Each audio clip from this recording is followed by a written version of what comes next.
Hello, good evening. Good evening, all of you. It's good evening, Rohan, Ashish, Sarika. Yes. कोण कोण आहे अजून बाकी किती स्टुडंट्स आहे आपल्याकडे? ओके, आहे आय थिंक 7. ओके, 7 जण आलेत. अजून बाकी येणे म्हणजे अजून येणार आहेत बाकी मुलं. ठीक आहे, तर ओके.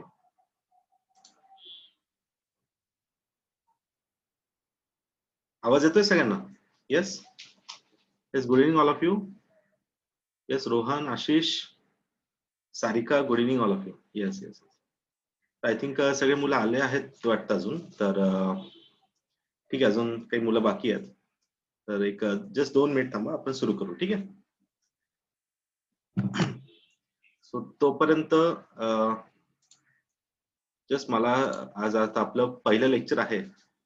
तर नक्कीच तुमचं इंट्रोडक्शन इम्पॉर्टंट आहे. तर मलाही कळलं पाहिजे कोण कोण एक्झॅक्टली लेक्चरला आहेत, त्यांचे नाव काय आहेत. ओके, सो येस, काय नाव आहेत अजून? चला, आशिष एक आहे, सारिका आहे, रोहन. जस्ट इथे हाय म्हणून पाठवा किंवा जस्ट एक टेक्स्ट करा तुमचं नाव. ओके, कोण आहे अजून? Yes, okay. Payal, Payal, Rohan, Sarika, Swati, Aishwarya, Ashish and Nupur. Okay, good. ठीक आहे ठीक आहे ठीक आहे. सो चला, किती दिवस झाले तुम्हाला एमपीएससी सुरू करून? येस, कधीपासून केला अभ्यास? सुरू कधी केलाय? Yes, please reply. ओके, 4-5 महिने झाले रोहनला. Okay, good. बाकी बाकी स्टुडंट 3 महिने झाले ऐश्वर्याला. Okay okay. आणि बाकी सारिका. ओके, सो 2 महिन्यापासून प्रिपरेशन चालू आहे. म्हणजे एक साधारणतः ऍव्हरेज असं आपण कन्सिडर करू की आशिषनी पण आता 2 महिने दिलाय. ठीक आहे ठीक आहे. म्हणजे एक साधारणतः एक 2-3 महिन्यापासून तुमचं प्रिपरेशन चालू आहे असं म्हणता येईल. सिलेबस सगळ्यांना व्यवस्थित माहिती आहे? येस, स्वाती, सिलेबस माहिती आहे सगळ्यांना? एकदम व्यवस्थित माहिती आहे? सिलेबस पूर्ण बाय हार्ट पाहिजे बरं का, पूर्ण लक्षात राहायला पाहिजे सिलेबस सगळ्याच्या सगळा. ठीक आहे, तर जेव्हा सिलेबस लक्षात राहील तेव्हा सिलेबस कम्प्लीट होईल. ओके, तर ते सर्वात महत्वाचं आहे. कारण प्रत्येक वेळेस आपण सिलेबस ओपन करू याचीच काही शाश्वती नसते. तर त्यामुळे सिलेबस हा कधी पण माइंडमध्ये, आपल्या माइंडवर आपण भरोसा ठेवू शकतो. ठीक आहे, बाकी तर काही माहित नाही. तर नेहमी आपण जेवढ्या वेळेस रिवाइज करता तेवढ्या वेळेस करा. आणि इनिशियली थोडे दिवस करावं लागतं. जसं तुम्ही 2 महिन्यापासून प्रिपेअर करताय, तर नक्कीच तुम्ही 2 महिने ऍटलिस्ट एक 4-5 दिवसाला सिलेबस थोडं गो थ्रू करायला पाहिजे. मग प्रिलियमचं तर असं काही गरज नाही आहे जास्त सिलेबस बघायची, कारण खूप शॉर्ट मध्ये दिला. की जसं जगाचा, भारताचा आणि विशेषतः महाराष्ट्राचा भूगोल, ज्याच्यामध्ये आपल्याला दिला आर्थिक, सामाजिक आणि प्राकृतिक भूगोल. तो म्हणजे काय, याच्यात काही फार जास्त अवघड नाही लक्षात ठेवण्यासारखं. तर अवघड असं आहे की आपला मेन्सचा सिलेबस तुम्ही बघितलंच असेल, जवळजवळ 1.5 पानाचा तर आपला जॉग्रफीचा सिलेबस दिलाय त्यांनी. ठीक आहे, की त्यामुळे थोडासा तो जो सिलेबस आहे, तर तो मला असं की प्रामुख्याने तो लक्षात ठेवणं, म्हणजे त्याच्यासाठी तुम्हाला ऍटलिस्ट एक 5-6 दिवसाला, नवीन नवीन आहेत तुम्ही तोपर्यंतच तुम्हाला 5-6 दिवसाला थोडंसं सिलेबस बघितलं पाहिजे. कारण आपला प्रत्येक बीट हा कम्प्लीट होईल हे तिथूनच थोडासा अंदाज येऊ शकतो. कारण एमपीएससी सारखी जी एक्झाम आहे, तर त्यामध्ये आता पूर्ण परीक्षा आपली जी काही ज्याला आपण ऑब्जेक्टिव्ह म्हणतो, किंवा ज्याला आपण काय म्हणतो मराठीमध्ये, आपण काय म्हणतो त्याला, की जसे ओके 4 ऑप्शन असतात तुम्हाला, जे ऑब्जेक्टिव्ह आपण ज्याला म्हणतो. चला, तुम्हाला माहिती असेल ऑब्जेक्टिव्ह म्हणजे काय. ठीक आहे, माझं थोडंसं एक तेवढे तेवढे पॉईंट मला काही जास्त माहित नाही मराठीमध्ये, पण ठीक आहे. तरी पण लक्षात ठेवा की जो ऑब्जेक्टिव्ह एक्झाम आहे, तर त्यामुळे पूर्णपणे तुम्हाला जे काही क्वेश्चन्स येणार ते मुख्यतः फॅक्च्युअल बेसिसवर जास्त असेल, काही अनालिटिकली असतील. तर त्यामध्ये प्रामुख्याने म्हणजे सगळे सगळे विषय, म्हणजे सगळे सब टॉपिक हे कव्हर होणं फार गरजेचं आहे. ठीक आहे, सो तर तेच आज आपण बघू थोडंसं. आय नो की तुम्हाला सिलेबस माहिती आहे, पण तेच आहे की जस्ट एक आपल्याला मेन्सचा सिलेबस गो थ्रू करायचा. त्याआधी फक्त इंट्रोड्यूस करून देतो, डायरेक्ट मेन्सवर जम्प नाही करत. प्रिलिम्स सगळ्यांना माहिती 400 मार्काची असती. आणि सर्वात महत्वाचा जो तुमचा डिसाइडिंग फॅक्टर आहे, तर तो म्हणजे प्रिलियम.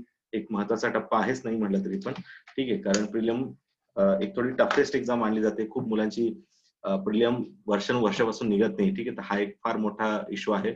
तर याच्यामध्ये एक असतं की सीसॅटचा खूप महत्वाचा रोल आहे. सीसॅट पण तेवढ्याच म्हणजे तुम्हाला फोर्सनी करावं लागेल, किंवा तेवढ्याच एक इम्पॉर्टन्स देऊन करावं लागेल. की जो की एक आपलं काय डिसाइडिंग फॅक्टर आपण म्हणू शकतो. ठीक आहे. म्हणजे ओव्हरऑल तुम्ही प्रिपरेशन, मी आतापर्यंत जेवढं बघितलंय की मुलं मेन्सचं प्रिपरेशन खूप जास्त मन लावून करतात. बट काय असतं की ना, म्हणजे एक लक्षात ठेवा की ऍटलीस्ट 5-6 महिने before prelims, okay, before prelims 5-6 महिने तरी तुम्हाला ऍटलीस्ट सीसॅटची तयारी सुरुवात करायला पाहिजे. आणि वर्षभर जे असतं की सीसॅट मध्ये जर तुम्ही बघितलं तर त्यातही तुम्हाला रिझनिंग आहे, मॅथ्स आहे, कम्प्रिहेन्शन आहे. तर कम्प्रिहेन्शन वरती सर्वात जास्त, म्हणजे जे तुमचे उतारे पॅसेज वगैरे असतं ना, त्याच्यावरती सर्वात जास्त क्वेश्चन असतात. ऑलमोस्ट 40 ते 42. त्याची टोटल जर तुम्ही केली तर 100 पर्यंत मार्क्स जातात, कारण 2.5 मार्काला एक क्वेश्चन आहे. तर मग मला असं वाटतं की हे उतारे आहे किंवा कम्प्रिहेन्शन आहे, हे तुम्हाला 5 महिन्यात नसतं जमत. ठीक आहे, हे लक्षात ठेवा ही पण गोष्ट. याच्यात तुम्ही रिझनिंग, मॅथ्स वगैरे करू शकता, क्वांटिटेटिव्ह ॲप्टिट्यूड करू शकता. पण कम्प्रिहेन्शन ही दिवसेंदिवस होणारी प्रोसेस आहे. ते म्हणतो ना आपण, थेंबे थेंबे तळ साचं. तर तसं येते की तुम्ही रोज जर केलं, रोज लोकसत्ता वाचला, मग त्याला तुम्ही किती आकलन करू शकलेत. जर त्याचं संपादकीय वाचलं तर त्याचं किती आकलन झालं, तर या बेसिसवरती तो सीसॅट तुमचा हिट होत असतो. तर अशाच पद्धतीने थोडी स्ट्रॅटेजी करा, कारण प्रिलिमला तेवढं इझी घेऊ नका, हे मला सांगायचंय. तर सीसॅट हे तुम्ही वर्षभर ऍटलीस्ट कम्प्रिहेन्शन तरी वर्षभर करणं गरजेचं आहे. तर याचा अर्थ असा नाही की तुम्हाला ते वेगळा काही अलॉट करायचा टाइम, बिलकुल नाही. न्यूजपेपर वाचताय, फक्त एडिटोरियल जे असतं किंवा संपादकीय जे म्हणतो लोकसत्ताचं आपण, तर ते वाचल्यानंतर थोडंसं त्याचं आपल्याला किती लक्षात राहिलं हे थोडं प्रिसाइजली तुम्हाला माइंडमध्ये ठेवा, किंवा ऍज अ नोट्स तुम्ही त्याला म्हणजे लिहू शकता, किंवा त्याच्यावर क्वेश्चन फ्रेम करू शकता. जर तुमचा चांगला ग्रुप झाला असेल तर तुम्ही एकमेकांना त्याची क्वेश्चन फ्रेम करून देऊ शकता. ठीक आहे. आणि राहिली गोष्ट जीएस मध्ये, तर मला वाटत नाही याच्यात काही वेगळा असं काही अभ्यास करायची गरज आहे. कारण असं कोणताच टॉपिक नाही की जो मेन्स मध्ये नाही आपल्याला. तो मेन्स हा एक आउटर सर्कल आहे, आणि त्याच्यातला एक छोटा पार्ट म्हणजे काय, आपला प्रिलिम्स असतो. ठीक आहे, कारण दोन्ही पण ऑब्जेक्टिव्ह एक्झाम आहे इथे. म्हणजे याच्यामध्ये असं काही वेगळं नाहीये. ठीक आहे, तर म्हणजे यामध्ये असं बघितलं की दोघंही ऑब्जेक्टिव्ह नेचर असल्यामुळे मला असं वाटत नाही की त्याला काही वेगळी स्ट्रॅटेजी ठेवणं गरजेचं आहे. त्यातला एक पॉईंट, जसं की तुम्ही आता जिओग्राफीचा मेन्सचा सिलेबस आपण बघू, तर त्यातला एक पॉइंट म्हणजे काय, की आपलं एमपीएससी प्रिलिम्स आहे. ठीक आहे, तर तेवढं एक लक्षात ठेवा फक्त, की याच्यामध्ये पण आता डिस्ट्रीब्युशन बघितलं मार्क्सचं, तर ते युपीएससी ला बघा कसं असतं की खूप वेगळं नेचर आहे, की एखाद्या सब्जेक्टला जास्त महत्व आहे, एन्व्हायरमेंटला, जिओग्राफीला जास्त महत्व आहे. पण तेच तुम्ही जनरल सायन्सला बघितलं तर हार्डली 2 ते 3 क्वेश्चन येतात, आणि सायन्स अँड टेकला खूप जास्त क्वेश्चन येतात. पण एमपीएससी म्हणजे चांगली गोष्ट अशी आहे की त्यांनी जे काही 7 सब्जेक्ट्स आहेत किंवा 6-7 सब्जेक्ट आहेत, ऑलमोस्ट त्यांनी 12 ते 15 असं नेचर ठेवलेलं आहे, मिनिमम 12 ते 15. ठीक आहे, तर त्यामुळे एक चांगली गोष्ट आहे की तुम्हाला माहिती आहे की याच्यातनं एवढे तेवढे क्वेश्चन येणारच आहे, आणि तो विषय तुम्हाला तेवढं वाचणंच आहे. ठीक आहे, तर हे झालं तुमचं प्रिलिम भाग. मेन्सच्या बाबत जर बघितलं तर हे तुम्हाला माहिती आहे 400 पैकी मेरिट लागतं. ऍटलीस्ट मोर दॅन 50% असणं फार गरजेचं आहे. कारण जागा तुम्हाला माहिती आहे, जागा खूप कमी जास्त चालू राहतात. कधी खूप चांगल्या येतात जागा, तर एकदम सडनली कधी 16-17 मध्ये जर तुम्ही बघितलं तर 100-150 अशा काही जागा यायच्या. त्यामुळे आपला अभ्यास हा खूप टॉप लेवलला ठेवायचा. ठीक आहे, आणि 60-70% आपण टार्गेट करूनच चालायचं. ठीक आहे, 100% तर कोणाला येत नसतात, आणि ते एमपीएससी तर येणारच नाही. ठीक आहे, पण एक आहे की 400 पैकी आपल्याला ऍटलीस्ट 240 पर्यंत टार्गेट ठेवायचं आहे. ठीक आहे, जेणेकरून आपल्याला 220 तरी आले तरी पण आपलं मेरिट निघण्याची शक्यता असते, जरी थोडी जागा कमी असल्या तरी पण. ठीक आहे. त्यानंतर मेन्स जर म्हणलं तर 800 मार्काची मेन्स असते. तर तुम्हाला माहिती असेल मराठी इंग्लिश हे 200 मार्काला आहे. त्यानंतर GS1, GS2, GS3 आणि GS4. ठीक आहे, 150 मार्काला आहेत. GS1 हा आपला विषय. ठीक आहे, तर यामध्ये इतिहास आहे. ओके, इतिहासमध्ये मी काही जास्त जात नाही. जे काही तुम्हाला फॅकल्टी शिकवणार ते तुम्हाला व्यवस्थित सांगतील. आपला भूगोलाचा जो विषय आहे. ठीक आहे, सो भूगोलमध्ये जर पाहिलं, ठीक आहे, तर भूगोलामध्ये महाराष्ट्र आणि भारताचा भूगोलावर जास्त फोकस केला. इथे जगाचा असं काही स्पेसिफिक मेन्शन नाही केलं. म्हणजे मॅपिंगवर, याच्यावर त्याच्यावर जास्त क्वेश्चन येणार नाही. आपले जे काही आले, जरी जगाचा भूगोल असं म्हणण्यापेक्षा असं म्हणता येईल आपल्याला याच्यात प्राकृतिक भूगोल जो असेल, ठीक आहे, तो प्राकृतिक भूगोलमध्ये काय, की जगाचा भूगोल असल्यासारखंच आहे, की ज्याच्यामध्ये आपण हवामान म्हणतोय किंवा भूरूप म्हणतोय. तर हे एक प्रकारे फक्त भारताशी संबंधित नाही आहे, तर ते पूर्णपणे जगाशी संबंधित आहे. तर त्यामुळे GS1 मध्ये असं आपण फक्त मॅपिंग जर सोडलं, की जगाचं कोणतं लोकेशन तुम्हाला विचारलं जाणार नाही. पण एक आहे, तर तुम्हाला ती कन्सेप्ट मात्र पूर्णपणे व्यवस्थित करावं लागेल. तर हे असे 2-3 विषय असतील त्यामध्ये. तसंच GS2 तुमचा पॉलिटीचा पार्ट आहे, आणि GS3 आपण जर HRHRD बघतोय, GS4 इकॉनॉमिक्स आणि ते, तर हे असे टोटल 800 मार्काचा काही पार्ट आहे, आणि लास्ट तुमचा 100 मार्काचा इंटरव्ह्यू असतो. ठीक आहे. तर आपला विषय जर बघितलं, हे बाकी तुम्हाला मार्किंग मेथड माहिती आहे, त्यामुळे मी जास्त काही त्यात जात नाही. हे सगळ्यांना माहिती आहे ना व्यवस्थित? येस, सगळ्यांना व्यवस्थित माहिती आहे पूर्णपणे कसे कोणाला मार्किंग आहे, काय आहे ते? Yes Rohan. Okay, good good. ऐश्वर्याला पण माहिती आहे. चला, चांगली गोष्ट आहे. ठीक आहे, ओके. ठीक आहे, तर चालेल. मग आपल्या विषयावर आपण जाऊ थोडंसं. तर आपला विषय बघा काय दिलेला आहे. पेपर 1 मध्ये 200 मार्काला जो आहे. तर त्याच्यात कसं दिलंय त्यांनी, इथं मी मराठी आणि इंग्लिश दोन्हीमध्ये दिलेलं आहे. तर ज्यांना थोडंसं इंग्लिश कम्फर्टेबल असेल ते इंग्लिशमध्ये वाचू शकतात. बघा, आता मी जे काही सांगणार ते खूप महत्वाचं आहे. तर बघा, इंग्लिशमध्ये पण थोडं कम्फर्टेबल राहा. कारण जेवढे काही टॉपर्स आहे आता या मागच्या 2 ते 3 वर्ष जे काही टॉपर्स आहेत ते तुम्हाला नक्की हे सांगतील, की एनसीईआरटी तर तुम्हाला वाचावंच लागणार आहे. याला तर काही सोल्युशन म्हणजे आपण म्हणतो बोर्डाच्या पुस्तकातनं तेवढं प्रामुख्याने व्यवस्थित असं म्हणजे काही फार काही कव्हर होण्याची शाश्वती नसते. तर त्यामुळे एनसीईआरटी तुम्हाला 6वी ते 12वी वाचावंच लागणार आहे. ठीक आहे. आणि या एनसीईआरटी तुम्ही हिंदीत नक्कीच म्हणजे तुम्हाला ते वाचणं चांगलं वाटणार नाही कारण भूगोलाचे जे काही कन्सेप्ट आहेत बिकॉज तुम्ही हिस्ट्री तरी वाचू शकता, थिओरिटिकल विषय वाचू शकता तुम्ही. पण भूगोल हा खूप टेक्निकल विषय आहे आणि ज्याच्यामध्ये तुम्हाला आता भूरूप असेल तर त्याला वेगळंच काहीतरी नाव असेल हिंदीमध्ये. तर त्यापेक्षा बरं आहे ना ते इंग्लिशमध्ये वाचलं की तुम्हाला लँडफॉर्म्स तरी कळतात. येतंय लक्षात? तर त्यामुळे थोडं तरी इंग्लिशमध्ये कम्फर्ट राहा आणि कसं असतं की यामध्ये थोडंसं 1-2दा रिवाइज केलं तर मला वाटत नाही ते काही अवघड जाईल म्हणून. ठीक आहे. तर एनसीईआरटी 6 to 12 पण वाचाल आणि दुसरं आहे की थोडं इंग्लिशमध्ये तयारी ठेवा ऍक्सेप्टन्सची. कारण याचा फायदा होणार म्हणजे होणार आहे. कारण बरेच असे काही बुक्स येणार आहेत की जे बऱ्याच मुलांनी तुम्हाला रेकमेंड केले किंवा जे काही टॉपर्स आहेत ते ऑलवेज तुम्हाला रेकमेंड करतील की ते वाचावंच लागेल. ठीक आहे. तर हे फार महत्वाचं आहे. बघा आता याच्यात काय दिलं पेपर 1 मध्ये आपला जो प्रिलिमचा पार्ट आहे, त्यात महाराष्ट्र, भारत जागतिक भूगोल, महाराष्ट्राचा प्राकृतिक, सामाजिक, आर्थिक आणि भारत आणि जग असं काही भूगोल दिलेलं आहे. टोटल तेवढा एक पार्ट शो केलेला आहे. ठीक आहे. दुसरं आहे बघा, दुसरं यामध्ये असं दिसतंय की बाकी तर तुमचे विषय आहेत. ठीक आहे. तर ते तुम्हाला जसं तुमच्या म्हणण्यानुसार व्यवस्थित माहिती असल्यामुळे मी थोडं त्यात जात नाही. आपण डायरेक्ट मेन्सच्या विषयांकडे जाऊ. ठीक आहे. तर बाकी कॉम्प्रिहेन्शन थोडंसं प्लीज सीसॅट वरती लक्ष द्या. सीसॅट फार महत्वाचं आहे. त्याला म्हणजे तेवढं इझिली घेऊ नका. बघा मी जसं सांगितलं की क्वेश्चन पेपर प्रिलिमचा जर बघितला तर ऑलमोस्ट इक्वल वेटेज आहे. 15-15 क्वेश्चन आपण पकडू शकतो. हा बट एक आहे जॉग्राफी आणि एन्व्हायरमेंट हे दोन्ही विषय सोबत येतात. कारण बघा मी तुम्हाला म्हणतोय की जसं विषुववृत्तीय जे काही हरित आपण असं म्हणू शकतो की विषुववृत्तीय सदाहरित वने. ठीक आहे. तर विषुववृत्तीय सदाहरित वने जेव्हा मी असं म्हणेल तर हा वने हा टॉपिक कशात आला, व्हेजिटेशन हा टॉपिक कशात येतोय, एन्व्हायरमेंट मध्ये मोस्टली विचारला जातो. पण हा भूगोलमध्ये पण येतो. जोपर्यंत तुम्हाला तिथलं क्लायमेट कळत नाही तर तोपर्यंत तुम्हाला काय की एन्व्हायरमेंटचे बरेच काही गोष्टी आहेत त्या लक्षात येणार नाही. ठीक आहे. तर त्यामुळे प्लीज लक्षात ठेवा की भूगोल आणि एन्व्हायरमेंट हा एक सोबत वाचायचा आहे. इव्हन तुम्ही 6वी ते 12वी एनसीईआरटी घेताल तर जो काही एन्व्हायरमेंटला कधीच कोणत्या एनसीईआरटी वेगळ्या नाहीये. तर एनसीईआरटी जी आहे 6वी ते 12वी मध्ये जी 7वीची एनसीईआरटी तुम्ही बघताय किंवा 11th एनसीईआरटी जी आहे इंडियन फिजिकल एन्व्हायरमेंट तर ती असेल तर या एनसीईआरटी मध्येच तुम्हाला एन्व्हायरमेंट इन्क्लुडेड आहे. दुसरं असं आहे की फक्त बायोलॉजीची 12वीची बायोलॉजीची एक एनसीईआरटी आहे. तर त्याच्यामध्ये काही 14, 15, 16 नंबरचे जे काही चॅप्टर आहेत तर त्यामध्ये थोडंसं इकोसिस्टीम हा टॉपिक दिलाय ज्याला आपण मराठीमध्ये आपण म्हणू शकतो की जे परिसंस्था वगैरे असतात तर तो टॉपिक त्यामध्ये तुम्हाला दिलेला दिसतो. ठीक आहे. तर तेवढं मी तुम्हाला सांगेल नंतर कसं वाचायचंय. पण एक आहे की जॉग्राफी आणि एन्व्हायरमेंट हे आपण एकच पकडतो. तर एन्व्हायरमेंटचे साधारणतः 10च्या आसपास क्वेश्चन आणि जॉग्राफीचे 15 तर टोटल 25 म्हणजे 1/4 जो पार्ट आहे तो तुमचा प्रिलिम्सचा तो पूर्ण जॉग्राफी आणि एन्व्हायरमेंट वर आहे. म्हणजे प्रिलिम मध्ये हा खूप क्रुशियल आहे पेपर 1 मध्ये. ठीक आहे. तर हे लक्षात ठेवा. ठीक आहे. बाकी मग 15-15-15 मार्क्स सगळ्यांना ऑलमोस्ट तसे काही डिवाइड केले जातात. ठीक आहे. आणि त्यामध्ये आता नंतर तुमचा मेन्सचा टॉपिक येतो. हे तुम्हाला माहिती असेल नवीन जे काही बदल झालेले आहेत 50 मार्काचे एमसीक्यू असतील आणि ज्याला आपण काय म्हणतो बघा पारंपरिक वर्णनात्मक असेल आणि वस्तुनिष्ठ हा मला तो लक्षात येत नव्हता वर्ड तरी वस्तुनिष्ठ बहुपर्याय. ठीक आहे. एमसीक्यू ला आपण काय म्हणतो वस्तुनिष्ठ बहुपर्याय. ठीक आहे. तर त्या पॅटर्न मध्ये असेल काही ऑब्जेक्टिव्ह आहे काही सब्जेक्टिव्ह आहे. ठीक आहे. तर अशा टाईप मध्ये तुम्हाला 50-50 मार्क टोटल 100 असेल म्हणजे 2 पार्ट मध्ये ब्रेक केलं जातं. तर मी यात जात नाही जसं तुमच्या म्हणण्यानुसार कळालं नाही. आता बघा इतिहास आणि भूगोल जवळजवळ 150 मार्काला आहेत तर त्यातले 75 जे काही प्रश्न आहेत तर ते कशावर असतील तुमचे येस तर ते पूर्णपणे म्हणजे जो आपला याचा पार्ट आहे भूगोलाचा पार्ट आहे तर त्याच्यावरती 75 ते प्रश्न असणार आहे. ठीक आहे. तर आपण थोडस बघूया डायरेक्ट मुद्द्यावरती जाऊ. जो काही सिलेबस आहे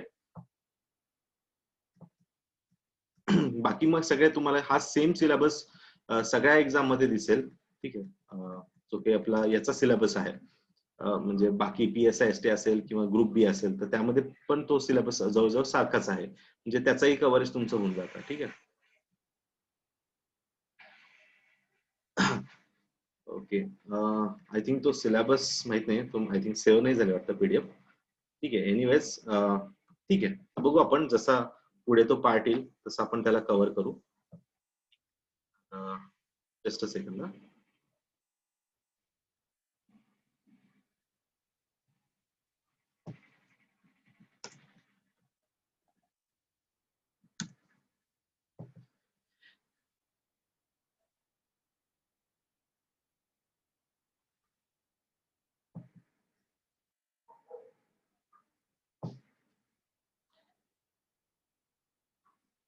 ठीक आहे, थोडंफार दिसतंय सगळ्यांना आता? दिसण्यासारखं आहे का का नाही? थोडा प्रॉब्लेम येतोय का दिसायला? Yes please reply. दिसतंय सगळ्यांना? येस और नो? येस, ठीक आहे ना, म्हणजे थोडं मॅनेजेबल आहे ना, फक्त सिनॉप्सिस दिसले तरी चालेल. आपल्याला सिनॉप्सिस दिसणं गरजेचं आहे. ठीक आहे, जे आपण मेन पॉइंट म्हणतो ना, तर ते दिसले तरी खूप झालं, खूप झालं. ठीक आहे, तर बघा आता, तर मराठीत पण आहे, इंग्लिशमध्ये पण आहे, पण ठीक आहे आपण मराठीत बघू. ठीक आहे, तर यामध्ये बघा जो आपला याचा टॉपिक आहे. ठीक आहे, सो जॉग्राफीचं जर म्हणलं, ठीक आहे, तर यामध्ये बघा साधारणतः physical geography with special reference to the Maharashtra असा एक पॉइंट दिलाय, ज्यामध्ये आपल्याला प्राकृतिक भूगोल, ठीक आहे, प्राकृतिक भूगोल एक असेल. ठीक आहे, ज्यामध्ये बघा इथे तो पेज मिसिंग आहे 2.1 चा. ठीक आहे, एनिवेज थोडासा हा आपण इंग्लिशमध्ये बघू. ठीक आहे, तर फिजिकल जॉग्राफी, तर याच्यामध्ये एक बघा सर्वात पहिला जो टॉपिक आहे जॉग्राफीचा, म्हणजे सेकंड बीट हा जॉग्राफीचा आहे, तो फर्स्ट बीट तुमचा हिस्ट्रीचा आहे.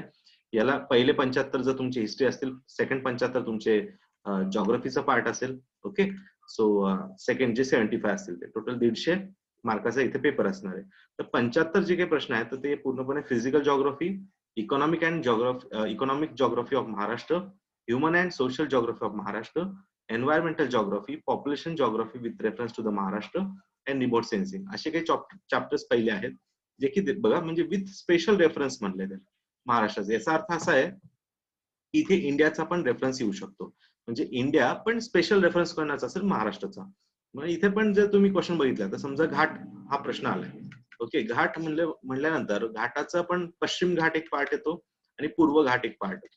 तर पश्चिम घाट म्हणजे काय झालं की याच्यावरती क्वेश्चन येतो, तो समजा महाराष्ट्राच्या संदर्भात आला, पण पूर्व घाटाचा पण प्रश्न विचारला जाऊ शकतो, कारण इथे जॉग्राफी फक्त भारताचा आहे, सॉरी फक्त महाराष्ट्राचा आहे असं मेन्शन नाही केलेलं आहे, with special reference to Maharashtra असं त्यांनी म्हणलेलं आहे.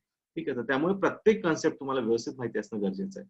यामध्ये आपण आता फिजिकल जॉग्राफीचं बघितलं, तर यामध्ये काय काय आहे की म्हणजे जे काही पृथ्वीचे अंतरंग कसं आहे, इंटेरियर ऑफ द अर्थ, त्याचं कंपोजिशन कसं आहे, तर ते यामध्ये येणार. त्यानंतर फॅक्टर्स कंट्रोलिंग लँडफॉर्म डेव्हलपमेंट, म्हणजे काय की भूरूप जे आहेत, ठीक आहे, भूरूपावर विकासावरती परिणाम करणारे कोणते कोणते घटक आहेत.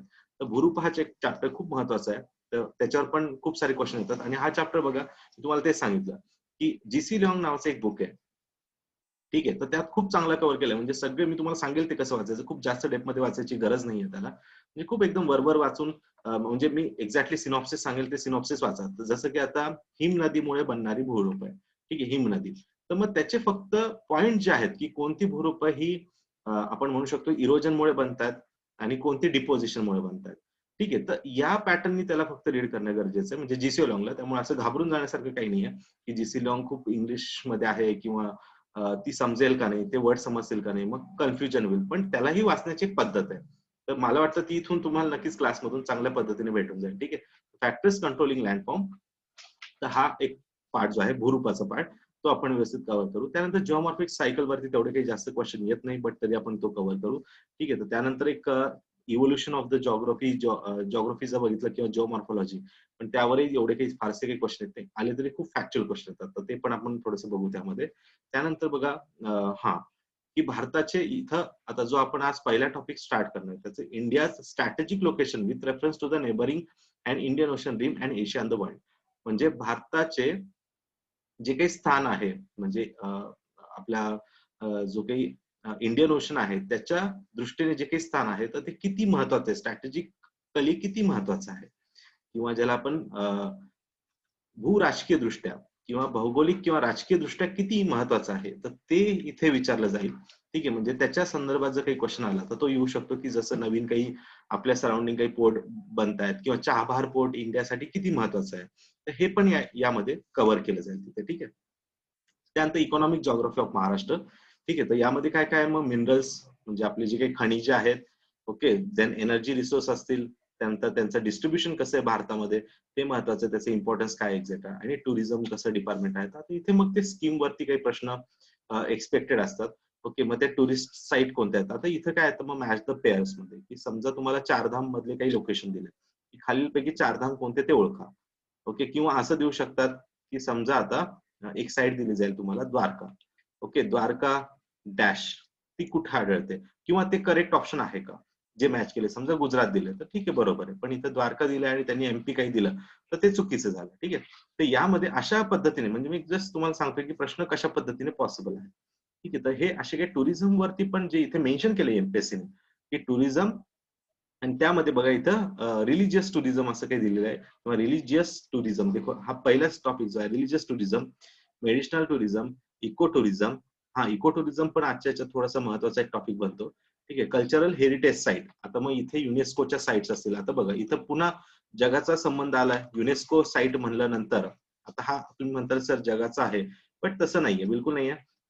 पुन्हा आता महाराष्ट्रातल्या पण काही साईट युनेस्कोच्या साईटमध्ये येतात. त्याच्यामध्ये 27 काही साईट्स आहेत, मग परत 27 कल्चरल साईट आहे, 7 नॅचरल आहेत, आणि एक मिक्स साईट आहे. तर मग हे तुम्हाला इथे पॅरलली त्याच्यासोबत करावं लागणार आहे. ठीक आहे, तर हे पण लक्षात घ्या. त्यानंतर बघा आता रिझर्व्ह फॉरेस्ट. तर बघा हा भूगोलाचा भाग आहे, पण पुन्हा त्यांनी काय दिसतं तुम्हाला एन्व्हायरमेंटचा टॉपिक इथं तुम्हाला विचारलेला दिसतोय. ठीक आहे, तर त्यामुळे बघा इथे अॅनिमल सँच्युरी स्पेशली मेन्शन केलं एमपीएससी त्यांच्या सिलेबसमध्ये. नंतर नॅशनल पार्क पण मेन्शन केलंय. ठीक आहे, आणि मग बाकी हे टायगर प्रोजेक्ट पण बघा, हा सगळं एन्व्हायरमेंटचा पार्ट आहे, पण पुन्हा इथे तो विचारला जाऊ शकतो सेकंड बिट मधून, कोणता, इकॉनॉमिक जॉग्राफी ऑफ महाराष्ट्रामध्ये. ठीक आहे, त्यानंतर ह्युमन अँड सोशल जॉग्राफी. मग याच्यामध्ये पॉप्युलेशनचं कसं म्हणजे जी काही लोकसंख्या आहे त्यांचं स्थलांतर कसं होतं, लोकसंख्या जी काही सेटलमेंट आहे त्याचं पॅटर्न कसं आहे. त्यानंतर बघा इथं शुगर केन कटिंग लेबर्स जे आहेत तर त्यांचे काय काय विषय असतील, किंवा काय इश्यू आहे, किंवा मग झोपडपट्टी जे आहेत तर त्यांचं जे काही नियोजन आहे ते कसं केलं पाहिजे, किंवा स्लम ज्याला म्हणतो आपण हाऊसिंग आहे. त्यानंतर supply, water supply and sanitation, मग तो काही विषय काय आहे, तर तो इथे सगळं पूर्णपणे तुम्हाला ते सांगतो की प्रत्येक बीट हा व्यवस्थित आपला कव्हर झाला पाहिजे. ठीक आहे, तर आणि असं नाही की क्लास कडूनच एक्सपेक्ट करणं, हे तुमचं पण काम आहे की मला हा सिलेबस लक्षात आहे की या 2.3 मध्ये काय दिलं, human and social geography of Maharashtra, याच्यात त्यांनी काय काय दिलेलं आहे हे तुमचं काम आहे त्याच्यामध्ये ते लक्षात ठेवणं. त्यानंतर बघा एन्व्हायरमेंटल जॉग्राफी हा स्पेशल एक वेगळा टॉपिक पण दिलाय त्यांनी तसा, आणि इकॉलॉजी इकोसिस्टीम असं पूर्ण हा टॉपिक यामध्ये हा खूप व्यवस्थित तुमचा कव्हर होईल, त्याचं तुम्ही टेन्शनच घेऊ नका. त्यामुळे मी आता याच्यावरती जास्त काही फोकस नाही करत, कारण एन्व्हायरमेंट आपण खूप डीप मध्ये या सगळ्या याच्यापेक्षा जास्त गोष्टी तुम्हाला अवेलेबल होऊन जातील. नेक्स्ट आहे population geography with reference to the Maharashtra. तर तेच आहे पुन्हा पॉप्युलेशनचं इथं मायग्रेशन वगैरे तोच दिलाय, रुरल अर्बन सेटलमेंट कशा आहेत, किंवा जे काही विस्थापन आहे किंवा ते कसं होतंय त्या पद्धतीचे त्याचं पॅटर्न काय, किंवा महाराष्ट्रात येणारं पॉप्युलेशन किती आहे, महाराष्ट्रातून बाहेर जाणारं पॉप्युलेशन किती आहे. तर या थोड्या मायन्यूट गोष्टी आहेत, याच्यासाठी पण मी तुम्हाला बुक सांगतो कोणतं वापरायचं. आणि लास्ट आहे तो रिमोट सेन्सिंग. हा थोडा सायन्स अँड टेकचा टॉपिक आहे, पण स्टील त्यांनी इथून काही विचारलंय की infrared waves, false colour waves असतील, किंवा ते कंपोजिट काय आहे, किंवा आयरस काय आहे, त्याच्यावरती काही पार्ट विचारलं. नेक्स्ट आहे बघा सुदूर संवेदना, ज्याला आपण म्हणतो आयरसला सुदूर संवेदना, इंडियन रिमोट सेन्सिंग. ठीक आहे, तर हा थोडासा सायन्स अँड टेकचा टॉपिक आहे, तो पण त्याच्यावर पण एक दोन क्वेश्चन जास्तीत जास्त एक्सपेक्टेड आहे. म्हणजे लास्ट इयर तर बघितलं तर 3च क्वेश्चन होते, पण स्टील आपल्याला तो करायचा आहे. ठीक आहे, नेक्स्ट आहे भूगोल व कृषी. तर हा खूप महत्वाचा म्हणेल मी, कारण याच्यावरती सर्वात जास्त क्वेश्चन येतात. म्हणजे पहिल्या बीट पेक्षा पण सर्वात जास्त क्वेश्चन जर बघितलं तर तुम्ही या पार्ट मधून येतात, कारण याच्यामध्ये कृषी परिस्थिती मध्ये जर थोडा कमी वेटेज आहे, पण हवामान, मृदा आणि जलव्यवस्थापन हे सर्वात कोर टॉपिक मानले जातील. ठीक आहे, की हवामान मध्ये पण मग प्रत्येक छोटे छोटे बीट्स आहे यामध्ये, की वातावरण, त्याची संरचना कशी आहे, सौर उत्सर्जन व उष्मा समतोल कसा आहे, हवामानाचे घटक कसे आहेत, पर्जन्यवृष्टीचे पण किती प्रकार आहेत, किंवा पावसाचे प्रकार किती किती आहेत, मग प्रत्येक ठिकाणी कसा पाऊस आहे, तर या सगळ्या गोष्टी यामध्ये विचारल्या जातील. ठीक आहे, त्यानंतर मृदा, हा पण मी तेवढंच सांगेल की तेवढाच महत्वाचा आहे की प्रत्येक मृदा ही, एक तर मृदेचे प्रकार कोणते आहेत, भारतात कोणते कोणते प्रकार आहेत, महाराष्ट्रात कोणते कोणते मृदेचे प्रकार आहेत, आणि प्रत्येक मृदेमध्ये कोणते तरी मिनरल जो आहे, खनिज आहे किंवा मिनरल आहे, त्याची कमतरता असते किंवा कोणतं तरी जो काही खनिज आहे तर त्याची त्याच्यामध्ये काय असेल की एक्स्ट्रा असेल तो, ठीक आहे. तर ते कसं रेग्युलेट केलं जाईल, मग तिथं फर्टिलायझेशन कसं केलं जाईल, तर हे त्याच्यात आहे. परत मृदा संवर्धन हा पण तेवढाच महत्वाचा मुद्दा आहे. मग संवर्धनाचे प्रकार कोणते आहेत हे सगळं त्यामध्ये आपण मृदामध्ये बघू शकतो, ठीक आहे. आणि लास्ट आहे जलव्यवस्थापन, जो की मोस्टली आपण ज्याला वॉटर मॅनेजमेंट म्हणतो किंवा कन्झर्वेशन, डॅम असतील, मग याच्यामध्ये डॅम आहे, बराज आहे किंवा मल्टीपर्पज प्रोजेक्ट आहे, याच्यामध्ये काय फरक आहे, ठीक आहे. मग त्याच्यानंतर पाणलोट क्षेत्र किंवा आपण आता सर्वात महत्वाचा एक प्रोग्राम जो महाराष्ट्रात रन होतोय, जलयुक्त शिवार योजना, ठीक आहे. तर जलयुक्त शिवार योजना एक्झॅक्टली काय आहे, तर त्याचे कंपोनेंट्स कोणते कोणते आहेत, त्यांचे घटक कोणते आहेत, तर यावरती मला वाटतं प्रामुख्याने क्वेश्चन येऊ शकतात. तर तसं पाहिलं तर जॉग्राफी मी नक्कीच म्हणेल की बाकी याच्यापेक्षा नक्कीच सोपं आहे, पण फक्त त्याला थोडासा एक अप्रोच ठेवा. कारण नाही म्हणलं तरी हा थोडासा व्हास्ट सब्जेक्ट आहे. हिस्ट्री आणि जॉग्राफी थोडासा व्हास्ट मध्ये येतो आणि अनप्रेडिक्टेबिलिटी थोडीशी इथे बनते जास्त. कारण पॉलिटीमध्ये कसं तुम्हाला एक पर्टिक्युलर बुक सांगितलं जातं तर ते त्यातनं क्वेश्चन येण्याची शक्यता जास्त असते. तसंच तुम्ही थोडंसं अजून HRD बघितलं, एखादी काही पर्टिक्युलर बुक तुम्हाला सांगितली जातील तर त्यातनं क्वेश्चन खूप म्हणजे जास्त हिट होतात. पण जॉग्राफीमध्ये कसं तुम्हाला फर्दर रिडिंग पण करावं लागतं, थोडंसं इंटरनेटवर पण सर्च करावं लागेल की या विषयाला अजून काय काय आहे, ठीक आहे. म्हणजे असं कम्प्लीट कोणतं बुक मधून तुम्हाला सगळ्या गोष्टी अवेलेबल होतील असं नाहीये. थोडं कंपायलेशन करावं लागेल आणि त्यानुसार त्यामध्ये तुम्हाला जावं लागेल, ठीक आहे. पण हा आउटपुट जास्त आहे, कारण याला जास्त एकदा तो पार्ट तुम्हाला अंडरस्टँड, कारण हा टेक्निकल सब्जेक्ट आहे, थेरॉटिकल नाहीये. तर एकदा तुम्हाला जर हा अंडरस्टँड झाला तर हा जास्तीत जास्त दिवसपर्यंत लक्षात राहतो. त्यामुळे याला रिव्हिजनची थोडी कमतरता, म्हणजे कमी जरी दिले तुम्ही रिव्हिजन तरी तुमचं काम होऊ शकतं. पण एक आहे, इनिशियल फेजला तुम्हाला याला रिव्हिजन जास्त द्यावं लागणार, ठीक आहे. तर हा मुद्दा थोडासा लक्षात ठेवायचा, ठीक आहे. क्लिअर आहे, सगळ्यांना समजतंय? येस, सिलेबस कळालाय सगळ्यांना, ठीक आहे. म्हणजे ऍटलिस्ट काही की पॉइंट्स कळालेत का कोणते कोणते आहेत ते? Yes, okay, good good good, ठीक आहे. Very nice. Sariska, okay, Sarika, sorry, Ashish, Aishwarya, okay, good, okay, ठीक आहे. ठीक आहे, तर चला, सगळ्यांना ऑलमोस्ट थोडं थोडं कळालेलं आहे की कसं काय. आता बघा, आपण एक थोडंसं काही मी तुम्हाला एक प्रिलिमचे 2-4 काही क्वेश्चन दाखवतो. तिथे एक जनरली किंवा बुक लिस्ट आय थिंक तुम्हाला बाकी सगळ्यांनी सजेस्ट केली असेल. तर मी थोडंसं महाराष्ट्राबद्दल काही बुक लिस्ट आहे तर ती तुम्हाला सांगू शकतो. महाराष्ट्राचा भूगोल किंवा जे काही जॉग्राफी आहे तर त्याच्यामध्ये बघा, आपण जे काही फिजिकल जॉग्राफी बघितली यामध्ये, ठीक आहे. तर यामध्ये काही बुक लिस्ट असेल की जे तुम्हाला माझ्या लेक्चर सोबत वाचणं फार गरजेचं आहे, ठीक आहे. तर फिजिकल जॉग्राफी असेल किंवा एन्व्हायरमेंटल जॉग्राफी, हे जे त्याचे टॉपिक्स आहेत जे आपण आता डिस्कस केले तेच टॉपिक्स आहेत. फक्त हेडिंग आहे त्याची, remote sensing, agro ecology, climatology, then soils असेल आणि वॉटर मॅनेजमेंट. हे पूर्ण एवढे टॉपिक्स आहेत, हे काही करून तुम्ही लक्षात ठेवा, ठीक आहे. हे मेन की पॉइंट्स आहेत आपल्या सिलेबसचे. तर यामध्ये बघा, मी तुम्हाला सांगेल की कोणत्या कोणत्या बुक्स वाचायच्यात.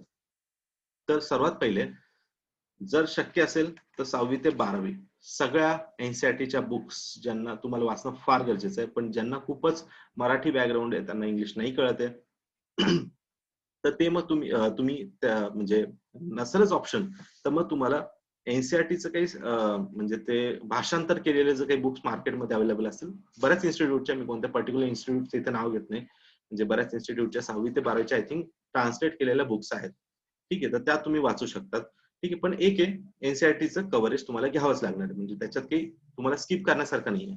म्हणून तर एमपीएससी मध्ये बरेच जे काही मोठे इन्स्टिट्यूट आहेत तर त्यांनी तुम्हाला, किंवा मोस्टली जेवढ्या काही म्हणजे मार्केटमध्ये सुद्धा बघितलं तर मराठी ट्रान्सलेट केलेल्या एनसीईआरटीचे बुक्स तुम्हाला दिसतील, ठीक आहे. तर त्या तुम्ही वाचू शकतात. पण मला असं वाटेल की शेवटी ते ट्रान्सलेट करताना बऱ्याच गोष्टी मिस झालेल्या असू शकतात. पण प्रेफर करा की एनसीईआरटी ह्या ऍज इट इज वाचा. आणि आता या अशा कोविडच्या सिच्युएशन मध्ये, नाही नाही रोहन, एनसीईआरटी हिंदी नका वाचू. मी तुम्हाला तेच पहिल्यापासून सांगतोय की आता समजा जसं तुम्ही म्हणलं की परिस्थितिकी आहे, इकोसिस्टीम आहे, तर हे एक वेळेस ठीक आहे वाचायला. पण ते जर तुम्ही हिंदीत वाचायला जाताल तर फार विचित्र असे काही वर्ड्स आहेत आणि तुम्हाला 3 भाषा इथं कुठेतरी लक्षात ठेवण्याची गरज पडू शकते. तर त्यापेक्षा बेटर आहे की 2च भाषांमध्ये यूज करा, की एकतर इंग्लिश एक असं सोबत आणि मराठी असं ठेवा. पण हिंदी नका वाचू. मी स्ट्रॉंगली तुम्हाला रिकमेंड असं करतो की हिंदी नका वाचू. फार कन्फ्युजन तुमची वाढण्याची शक्यता असू शकते, ठीक आहे. त्यामुळे हिंदी नका वाचू, काही करा. आता जसं ही 11th NCERT fundamentals of physical geography थोडी हार्ड जाते बऱ्याच मुलांना, ठीक आहे. पण ठीक आहे, म्हणजे एक दोनदा वाचल्यानंतर मला वाटतं की काही त्याच्यात हार्ड नाही. आणि आपल्या लेक्चर सोबत वाचा, ही लगेच घ्यायची नाही. ही एनसीईआरटी मुद्दाम मी तुम्हाला इथं पिक्चर याच्यासाठी दिलाय की ही एनसीईआरटी तुम्हाला मी जेव्हा सांगेल तेव्हाच ओपन करायची. पहिले 6वी ते 10वीच फक्त आता रीड करा. 6वी ते 10वीच्या खूप सोप्या एनसीईआरटी आहेत, विचार करा ते 6वीचे स्टँडर्ड 10वीचे स्टँडर्ड या लेवलच्या मुलांच्या त्या बुक्स आहेत. त्यामुळे मला वाटत नाही की याच्यात फार काही अवघड आहे, भाषा समजायला काही अवघड आहे असं कुठेच 6वी ते 10वी मध्ये तरी नाहीये. आणि दुसरी आहे 11च्या 2 एनसीईआरटी येतात, 11च्या 2 एनसीईआरटी आहेत. एक आहे फंडामेंटल्स ऑफ फिजिकल जिओग्राफी आणि सेकंड आहे याच्यामध्ये दुसरी कोणती आहे तर Indian physical okay physical environment. Okay तर अशी एक दुसरी बुक आहे. तर ही बुक तुम्हाला वाचायला सुरुवात करायची जेवढ्या लवकरात लवकर शक्य. बरं आहे की आपलं 3 दिवसच हे लेक्चर असणार आहे आणि जे नेक्स्ट 3 दिवस आहे ते पूर्णपणे तुम्हाला सेल्फ स्टडीसाठी मिळतात म्हणजे जॉग्राफीच्या. तर यामध्ये आता आता या 3 दिवसात तरी ठीक आहे म्हणजे जेवढं होईल तेवढं होईल. पण नेक्स्ट जे 3 दिवस असतील तुमच्या गुरुवार शुक्रवार आणि शनिवार ठीक आहे आणि रविवार सुद्धा आहे तुमच्याकडे. तर यामध्ये ही 11th एनसीईआरटी तुम्हाला घेणंच आहे. म्हणजे येणाऱ्या 3 दिवसात सोमवार मंगळवार बुधवार म्हणजे आजचाही दिवस आहे काय संपला अशातली गोष्ट नाही. तर सोमवार मंगळवार बुधवारपर्यंत तुम्हाला 6वी ते 10वीच्या एनसीईआरटी संपवायच्यात. ठीक आहे कळतंय? येस समजतंय सगळ्यांना? येस ओके नुपूर ओके ठीक आहे रोहन ओके गुड ठीक आहे. तर मग जी 11वीची जी दुसरी एनसीईआरटी मी जी तुम्हाला सांगितली इंडियन फिजिकल एन्व्हायरमेंट ओके तर ही तुम्हाला कधी सुरू करायची गुरुवारी. ठीक आहे आणि ही झालीच पाहिजे. मला पूर्ण याचं रिपोर्टिंग पण तुम्हाला करायचं आहे. ठीक आहे आणि ही वाचायला सुरुवात करा. समजेल नाही समजेल तो पुढचा प्रश्न आहे. आणि इथं मी आहे तुमचे प्रॉब्लेम सॉल्व्ह करायला. जर नाही कळालं असतं तुम्हाला एखादा वर्ड नाही कळत आहे की जसं तुम्हाला नाही कळालं ग्लेशियल म्हणजे काय. ठीक आहे तर मी आहे इथं सांगायला की मुलांना हे हिम नदी येतं. ठीक आहे जर तुम्हाला अजून कोणते वर्ड्स आहेत म्हणजे जेवढं माझ्याकडून शक्य आहे जेवढं मला समजा ऑनलाईन बघता येईल मी स्वतः ऑनलाईन बघून ते तुम्हाला सांगून देईल की याला असं असं वर्ड आहे किंवा लँडफॉर्म्स नाही कळालं तर मी सांगेल की म्हणजे समजा हे भूरूप म्हणलं जातं लँडफॉर्म्स म्हणजे. ठीक आहे अशा बऱ्याच गोष्टी आहेत. ओके सो अशा बऱ्याच गोष्टी आहेत की ज्या मी तुम्हाला इनपुट प्रोव्हाइड करेल. पण एक आहे तुम्ही प्रयत्न करा इंग्लिश मध्ये वाचायचा प्रयत्न करा. मी आहे ठीक आहे हे फक्त मी तुम्हाला एनसीईआरटी साठी सांगतो बेसिक साठी सांगतो. याच्यानंतर हे जसं संपलं आपलं तर तुम्हाला पूर्णपणे मग मराठी बुक्स अवेलेबल आहेत ज्या मी तुम्हाला लेफ्ट अँड राईटला दोन्ही पण दिल्यात. तर त्या आता अवेलेबल आहेच. आणि महाराष्ट्रासाठी तर पूर्णपणे सौदीचं जे काही बुक आहे तर याच्या बाहेर क्वेश्चन येत नाही आणि आला तरी तो कोणालाच येत नाही. ठीक आहे त्यामुळे सौदीचंच वाचा. महाराष्ट्राचं बुक एकदम छोटं बुक आहे हे.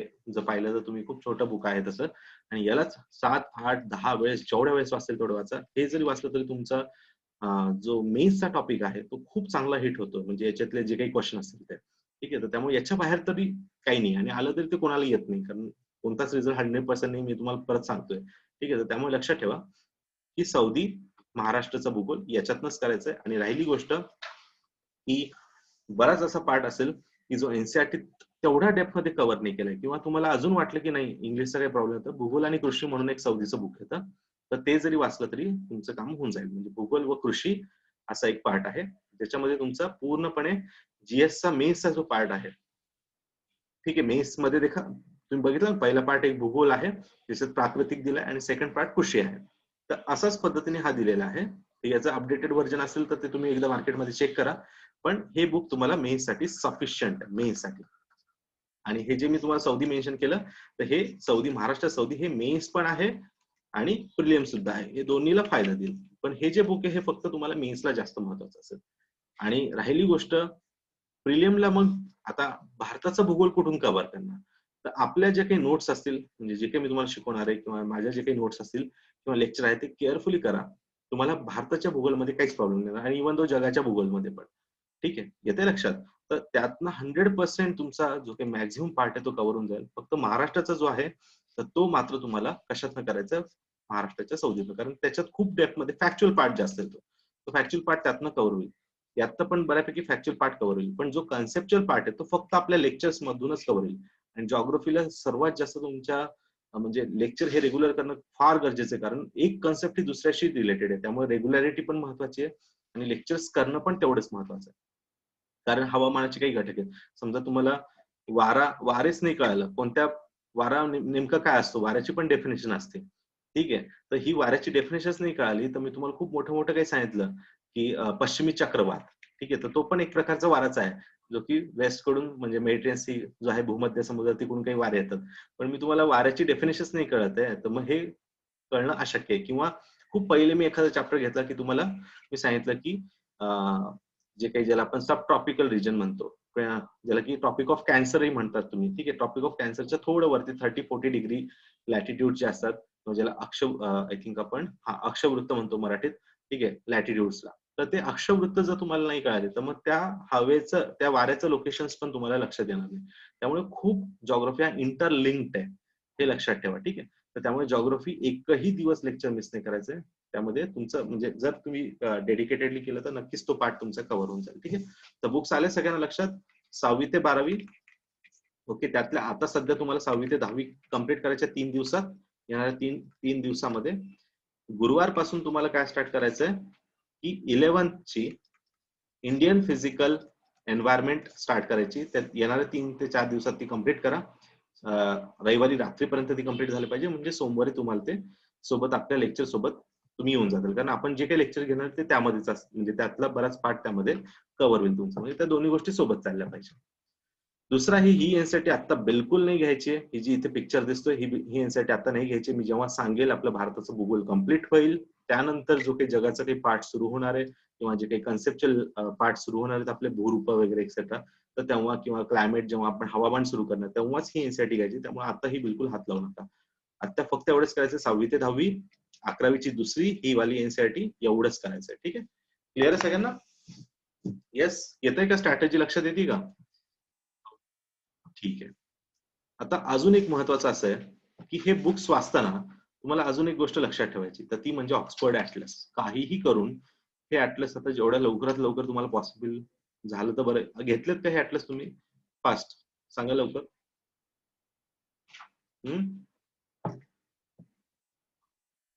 येस, फक्त पायलकडे आहे, बाकी बाकी कोणाकडेच नाहीये. ठीक आहे, काही प्रॉब्लेम नाही. ठीक आहे. आता काय करा, मी पण टेलिग्रामवर आज सर्च करतो. आय थिंक याची सॉफ्ट कॉपी भेटायला हरकत नाहीये. ठीक आहे. नाईस. पण हे थोड्या दिवसासाठीचं सोल्युशन आहे.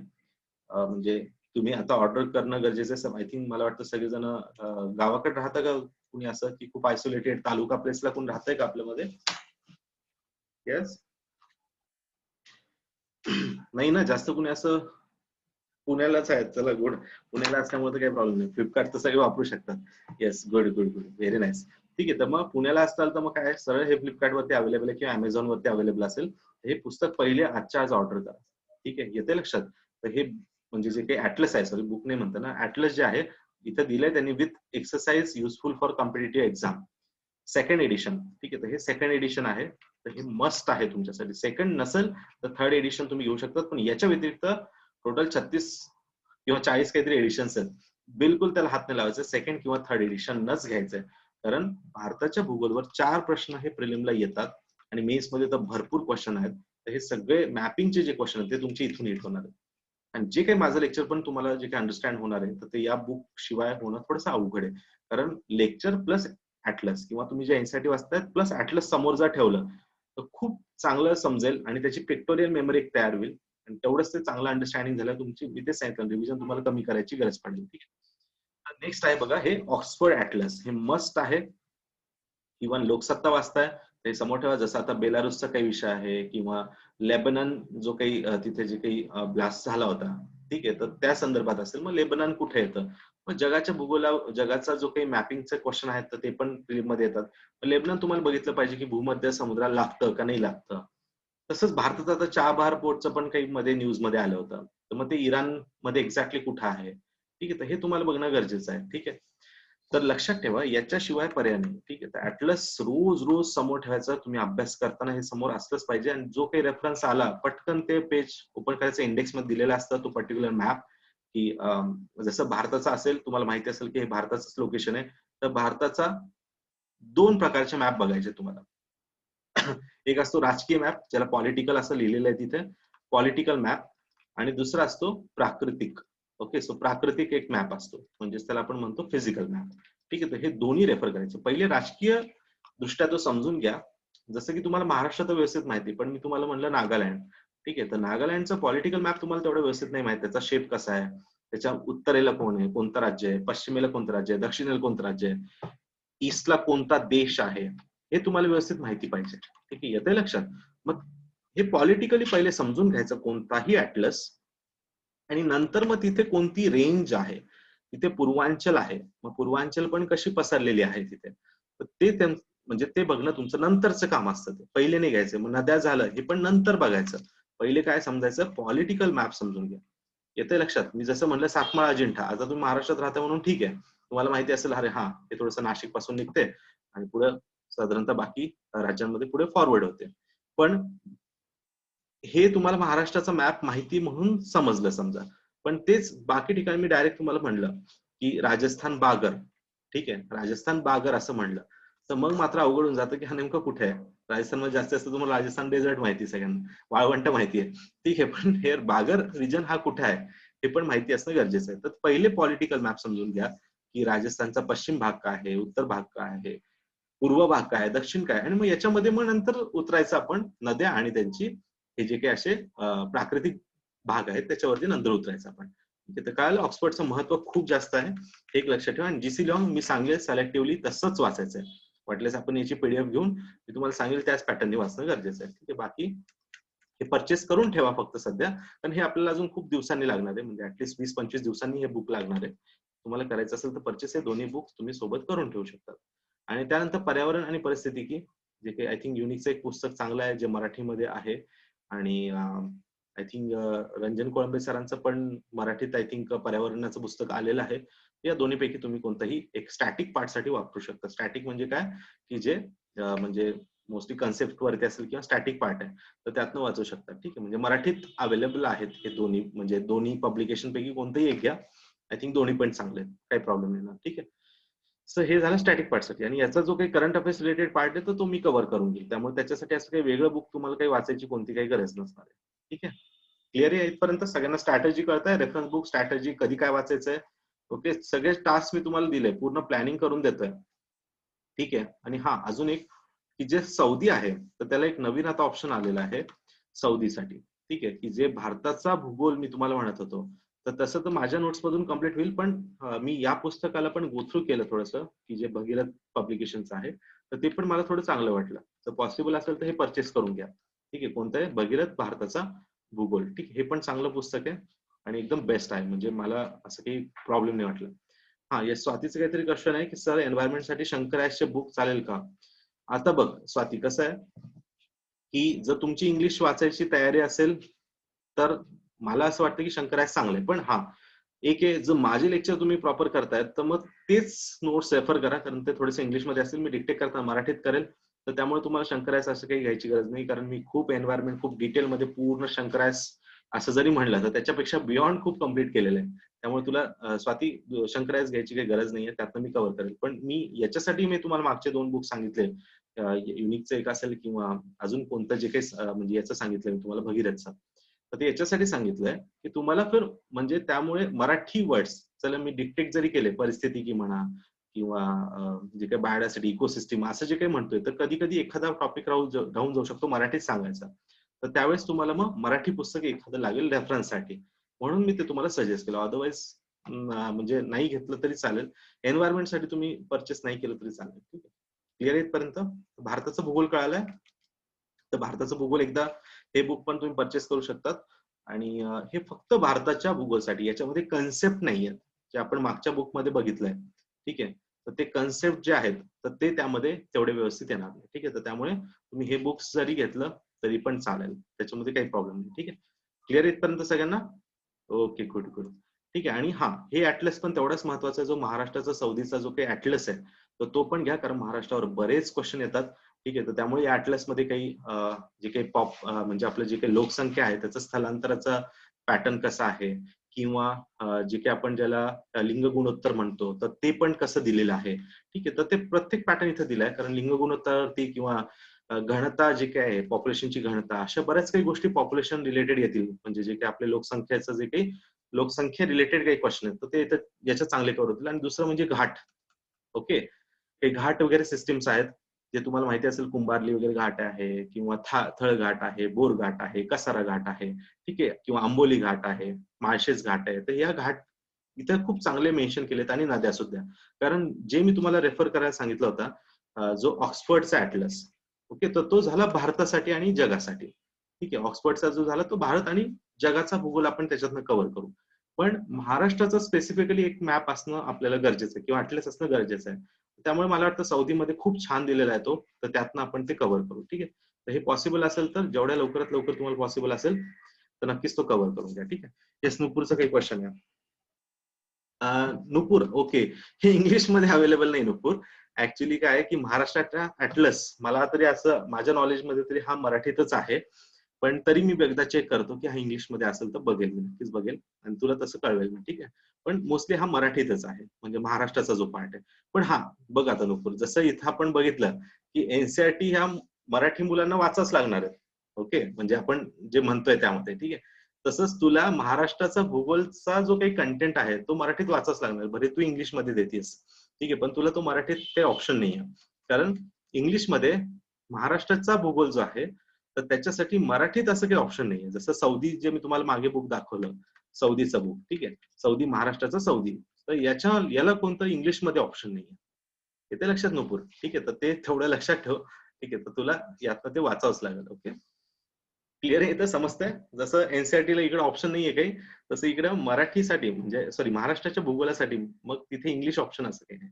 आणि हे दोन बेस्ट आहेत. म्हणजे तुम्ही जर इथे हे सोबत ठेवलं ना, आणि फार काही अवघड जाणार नाही नुपूर. हे बघ, लक्षात घे, महाराष्ट्राचा भूगोल जो आहे सौदीचा, ते बुक जे आहे ते, ओके, सौदीचं, आणि हे जर सोबत ठेवलं ऍटलस, हे सोबत जर वाचलं तर खूप खूप सोपं जाईल. म्हणजे त्याच्यात काहीच असं अवघड जाण्यासारखं काही नाही. ठीक आहे. क्लिअर आहे इथपर्यंत? येस, समजलं सगळ्यांना स्ट्रॅटेजी काय करायची आहे आणि आता काय वाचायला सुरुवात करायचं कळालं या 3 दिवसात? पुढच्या 3 दिवसात काय वाचायचं आहे कळतंय सगळ्यांना व्यवस्थित? येस. आणि त्याच्यानंतर मग आपले लेक्चर हे सोबत चालतील. म्हणजे मी जो काही पार्ट घेणार आहे तोच तुम्हाला वाचायला सांगतोय, म्हणजे जेणेकरून आपल्याला ते पूर्ण कंपायलेशन, म्हणजे जेवढं काही आपण पार्ट कव्हर करणार आहे तो पूर्ण पार्ट तुमचा दोन्ही पार्ट मधून एकाच ठिकाणी तो कव्हर होऊन जाईल विथ द लेक्चर. ठीक आहे. Okay, done. झाले सगळ्यांना व्यवस्थित अंडरस्टँड आता? Okay, good. ठीक आहे. तर मग मला वाटतं आपण आता सुरू करायला हरकत नाही, है ना? पण सगळ्यांना मी तुम्हाला सिलेबस सांगितलाय, मेन्सचा कसा सिलेबस आहे, प्रिलिमचा कसा आहे, आणि त्यानंतर रेफरन्स बुक काय वाचायचे आणि सुरुवात कशी करायची. ठीक आहे. तर हा पण इथं आपण डिस्कस केलेला पार्ट आहे. तर मला वाटतं आपण आता सुरुवात करू. ठीक आहे. तर आणि अजून एक, आय थिंक एक गोष्ट तुम्हाला सांगायची राहिली आहे की हे इतिहास बद्दल झालं. ठीक, एक मिनिट जस्ट जस्ट मिनिट.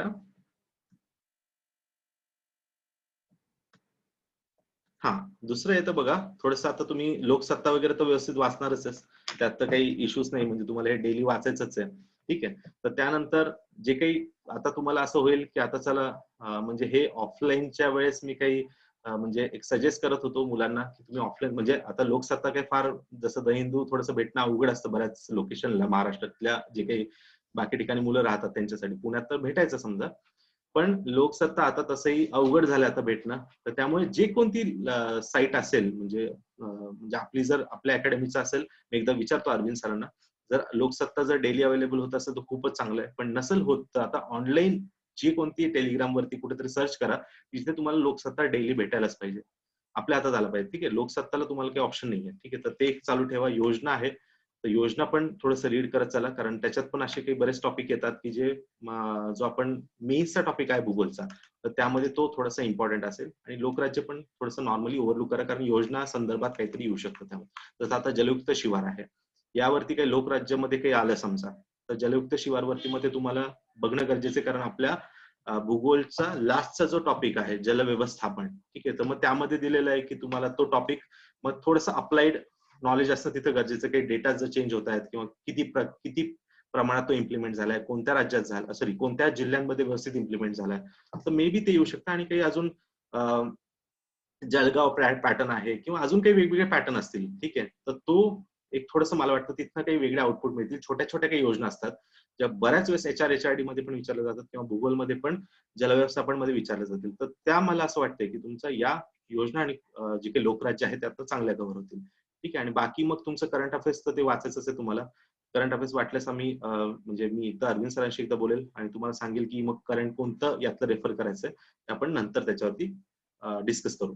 राहिली गोष्ट महाराष्ट्राचं बजेट असेल किंवा महाराष्ट्राची आर्थिक पाणी असेल, ते पण तेवढंच गरजेचं आहे, कारण रिसोर्स जो आहे किंवा मिनरल्स जे आहेत, खनिज संपत्ती जे आहे, ओके, परत एनर्जी हा चॅप्टर आपण आता जो डिस्कस केला, एनर्जी चॅप्टर असेल, खनिज संपत्ती असेल, हे यांचे डेटा चेंज होत राहतात.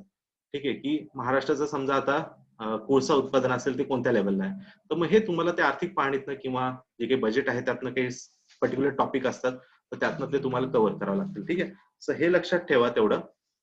ठीक आहे, तर बजेट वगैरे हे वर्षातनं एकदाच करायचं आहे आणि त्यावेळेस तो जेव्हा केव्हा त्याचा क्रक्स येईल तर तेव्हा तो आपण कव्हर करणं अपेक्षित आहे. ठीक आहे, क्लिअर इथपर्यंत आता सगळ्यांना समजलंय कसं करायचं, म्हणजे हा करंटचा टॉपिक पण त्याला अप्लाइड ठेवा, तेवढं पण एक म्हणजे ते तुम्हाला करणं फार फार फार गरजेचं आहे. ठीक आहे, ओके ओके गुड. ठीक आहे, चालेल. चला मग आता सुरू करू आपण. आणि आपण सुरुवातच करणार आहे भारताच्या भूगोलापासून. ठीक आहे, भारताचा ऍटलस असतील तर प्लीज ओपन करा fast.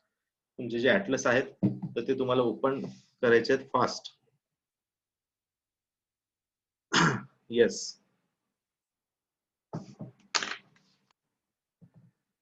Yes, please open atlas.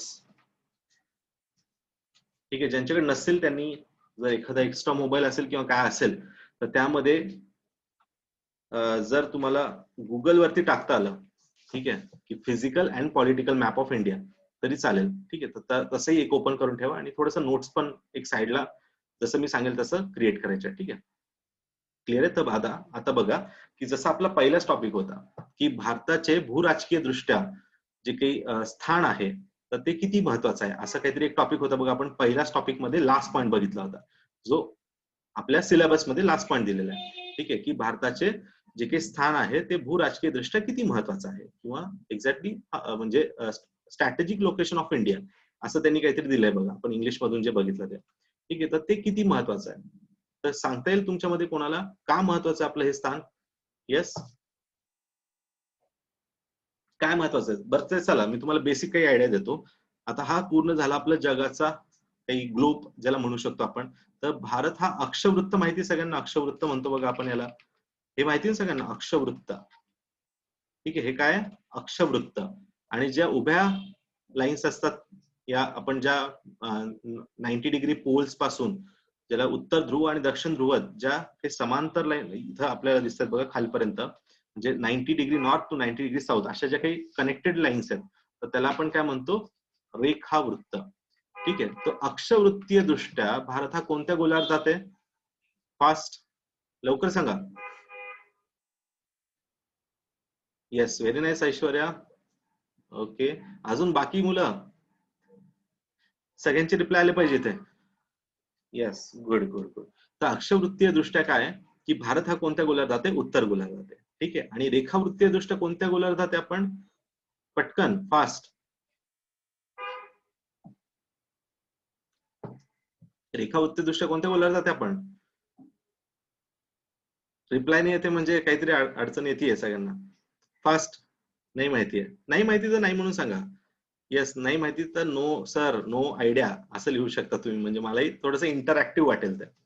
बघा सगळ्यांनी नॉर्थ लिहिलंय, अक्षवृत्तीय दृष्ट्या लिहिलंय, आणि रेखावृत्तीय दृष्ट्या आपण नॉर्थला आहे असं रिप्लाय आलाय मला. ठीक आहे, तर बघा खूप महत्वाचं आता हे, आय थिंक तुम्हाला अजून त्याची आयडिया नाहीये तेवढी. ठीक आहे, तर लक्षात ठेवा अक्षवृत्त जेव्हा आपण बघतो तेव्हा आपण उत्तर ते दक्षिण असं डिव्हिजन करतो, किंवा उत्तर भाग आणि दक्षिण भाग असं याच्यासाठी, म्हणजे आडव्या या लाईन्स आहेत, आडव्या समांतर लाईन्स ज्या आहेत त्याला आपण काय म्हणतो, अक्षवृत्त. आणि या सगळ्या इमॅजिनरी लाईन्स आहेत, या काही ऍक्च्युअल कोणत्या अशा लाईन्स जगाच्या ग्लोब वरती तुम्हाला दिसणार नाही. या काय आहेत की अक्षवृत्त आपल्या अंडरस्टँडिंग साठी आपण या मार्क केलेल्या आहेत. ठीक आहे, तर याला अक्षवृत्त म्हणतो आपण. अशा ज्या काही लाईन्स या आपण डिटेलमध्ये जाणार आहेत की कशा असतात, काय असतात, त्याचं म्हणजे एक्झॅक्टली याचा बेनिफिट काय आहे, किंवा याचा फायदा कशासाठी होतो, यांनी आपण काय अनालिसिस करतो, हे सगळं आपण नंतर बघू. पण मला आता थोडंसं बेसिक तुमच्याकडनं पण येणं गरजेचं आहे की तुम्हाला किती पार्ट कोणता अंडरस्टँड झाला. ठीक आहे, तर लक्षात घ्या अक्षवृत्त या काय आडव्या लाईन्स आहेत. ठीक आहे, या सगळ्या आडव्या पॅरलल लाईन्स आहेत ज्या लास्ट एंड पर्यंत 90 डिग्री पर्यंत तुम्हाला दिसतील. ठीक आहे, क्लिअर इथपर्यंत. आणि याच्यानुसार आपण भारत कोणत्या गोलार्धात आहे, हे उत्तर गोलार्धात आहे का दक्षिण गोलार्धात आहे, हे लक्षात आपण किंवा त्याच्यावरून काढू शकतो. जसं की ही एक्झॅक्ट लाईन जेव्हा भारताचा हा सॉरी जगाचा हा जो ग्लोब आहे याला दोन पार्ट मध्ये डिवाइड करते, इक्वल पार्ट्स मध्ये, तर त्याला आपण काय म्हणतो, इक्वेटर. येते लक्षात, इक्वल पार्ट्स मध्ये डिवाइड करते, तर तो पॉईंट कोणता, equator, that is 0 degree equator. ठीक आहे, आणि याच्या उत्तरेकडे भारत येतो, म्हणून भारत कोणत्या गोलार्धात अक्षवृत्तीय दृष्ट्या तो येतो उत्तर गोलार्धात. Please note that. ओके, म्हणजे खूप व्यवस्थित समजून घ्या, कारण तुम्हाला हे गरजेचं आहे, हे पूर्ण गोष्टी माहिती असणं गरजेचं आहे, कारण याच्यावर खूप वेळेस क्वेश्चन विचारलेला आहे. ठीक आहे, तर भारत हा कोणत्या गोलार्धात आहे, उत्तर गोलार्धात आहे, हे लक्षात ठेवा. त्यानंतर मी जेव्हा तुम्हाला दुसरा क्वेश्चन विचारला होता की रेखावृत्तीय दृष्ट्या भारत कोणत्या गोलाला जाते, आता हे असतं ज्याला उभं आपण दोन पार्ट मध्ये या ग्लोबला डिवाइड करणार आहे. जसं की अर्थ ही 360 डिग्रीची पकडली जाते, 360 डिग्रीची आपण एक पकडतो यामध्ये. ठीक आहे, की याला आपण जर दोन इक्वल पार्ट मध्ये जर डिवाइड केलं तर 180 आणि 180 असं त्याचा भाग होईल. बरोबर आहे, सगळ्यांना समजतंय? ठीक आहे, तर 180चा असा काही भाग होतील. मग आता हे जेव्हा भाग होईल तेव्हा काय होईल, एक याचा उभा जेव्हा पार्ट करतो आपण तर एक भाग पश्चिम झाला, एक भाग पूर्व झाला. येते लक्षात? तर बघा इथून हा जर आपण एक इक्वेटर पकडला, याचा सुद्धा एक इक्वेटर असतो किंवा ज्याला प्राईम मेरिडियन असं म्हणलं जातं.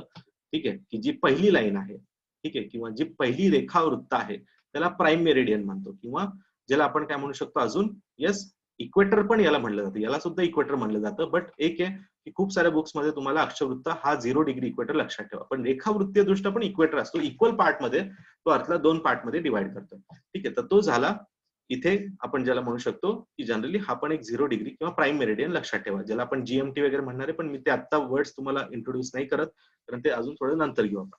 तर बघा, रेखावृत्तीय दृष्ट्या भारत हा कोणत्या गोलार्धात येतोय? येस, पूर्व गोलार्धात. लक्षात घ्या, भारत कोणत्या गोलार्धात आहे? पूर्व गोलार्धात. क्लिअर इथपर्यंत सगळ्यांना? बघा इथून जो इकडचा साइड आहे तो कोणता साइड आहे? पूर्व साइड आहे. आणि याच्या इकडचा म्हणजे एक युरोपला सगळ्यांना माहिती असेल ना, लंडन जो काही पार्ट आहे किंवा ब्रिटनचा जो काही पार्ट आहे तिथून ही लाईन जाते. बघा, मग हे सगळे बाकी कंट्रीज तुम्हाला माहिती असणं गरजेचं आहे आता. ठीक आहे, तर आपण एक जनरल मी टेंटेटिव्हली तुम्हाला एक आयडिया देतो. ठीक आहे, तर आता ही समजा रेखावृत्त आपण असं पकडू की इथून काहीतरी अशी पास होती.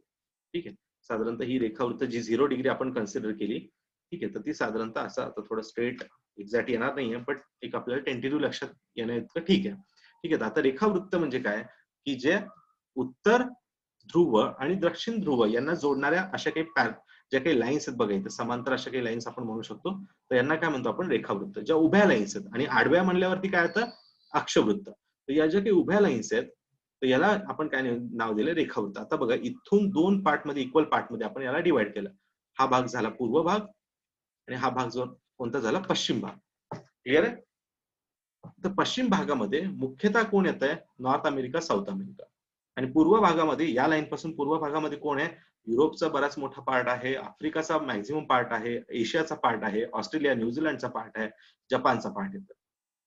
ठीक आहे, तर हे सगळे झाले पूर्व गोलार्धात. मग आपण कोणत्या गोलार्धात आहे? पूर्व गोलार्धात. प्लीज लक्षात ठेवा, भारत हा रेखावृत्तीय दृष्ट्या पूर्व गोलार्धात आहे, तर अक्षवृत्तीय दृष्ट्या आपण कोणत्या गोलार्धात आहे? उत्तर गोलार्धात. येते लक्षात सगळ्यांना? आहे येस, कळतंय सगळ्यांना? Yes, okay, good good. ठीक आहे, आता हे लक्षात ठेवा, हे चुकलं नाही पाहिजे आता. ठीक आहे, येस.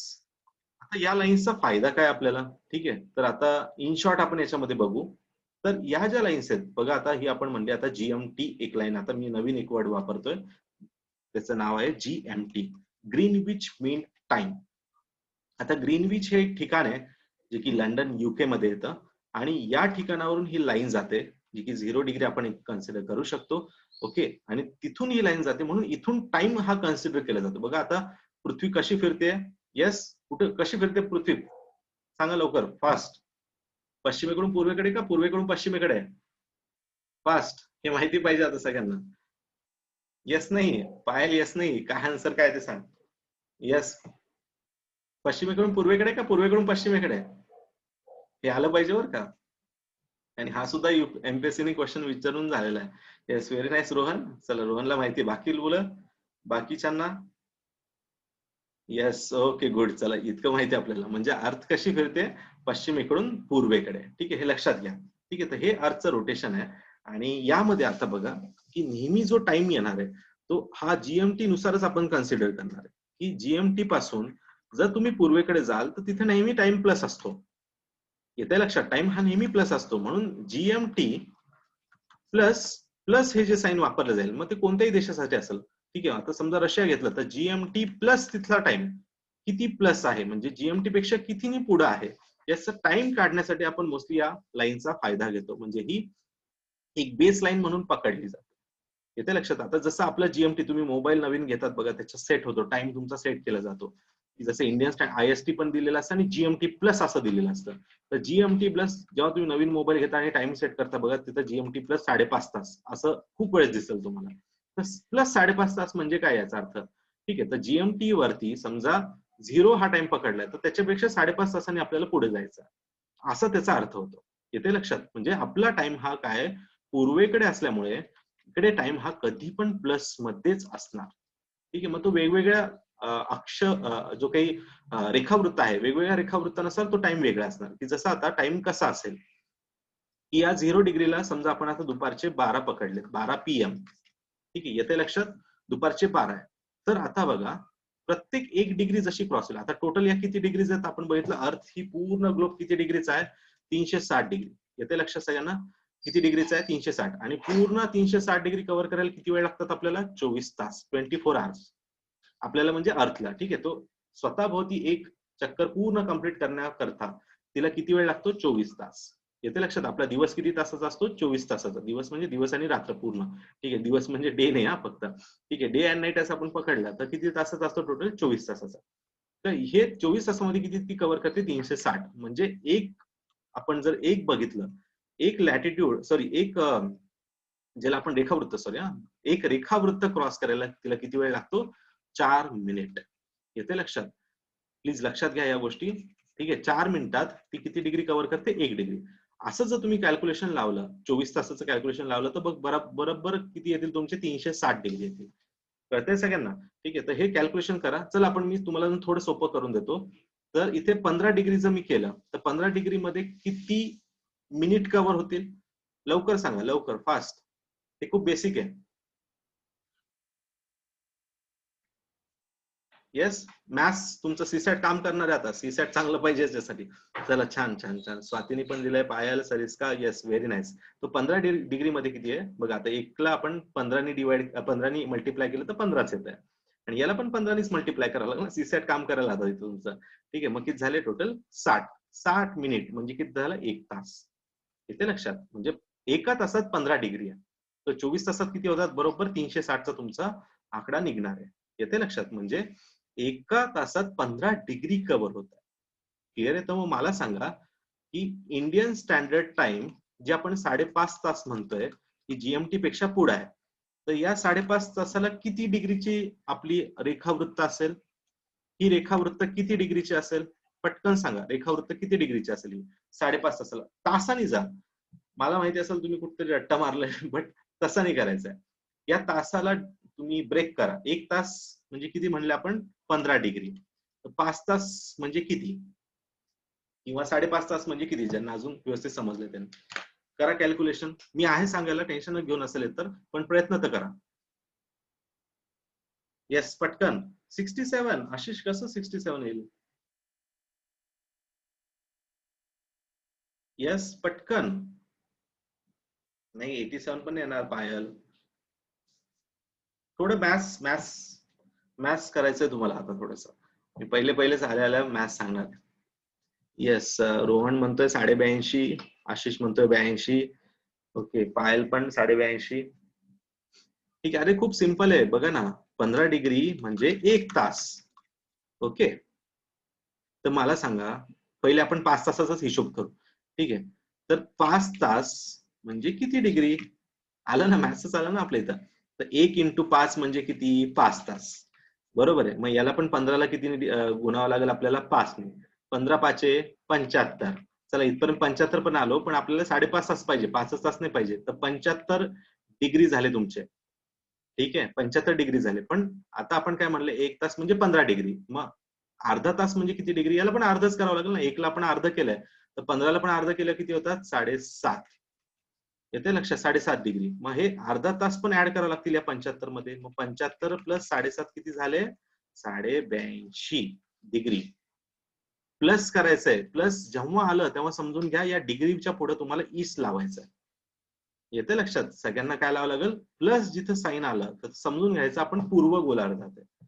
जिथं मायनस आला, तर समजा आपण असं पकडू की GMT मायनस. आता हे बघा, इथून मागे गेल्यावरती टाइम हा मायनस होणार. म्हणजे इथे दुपारचे 12 वाजलेत, तर इकडचा टाइम हा मागचा असतो. जसं आता आपण 12 PM इथे पकडलेत, म्हणजे GMT प्लस 5:30 हे भारताची प्रमाणक वेळ आहे.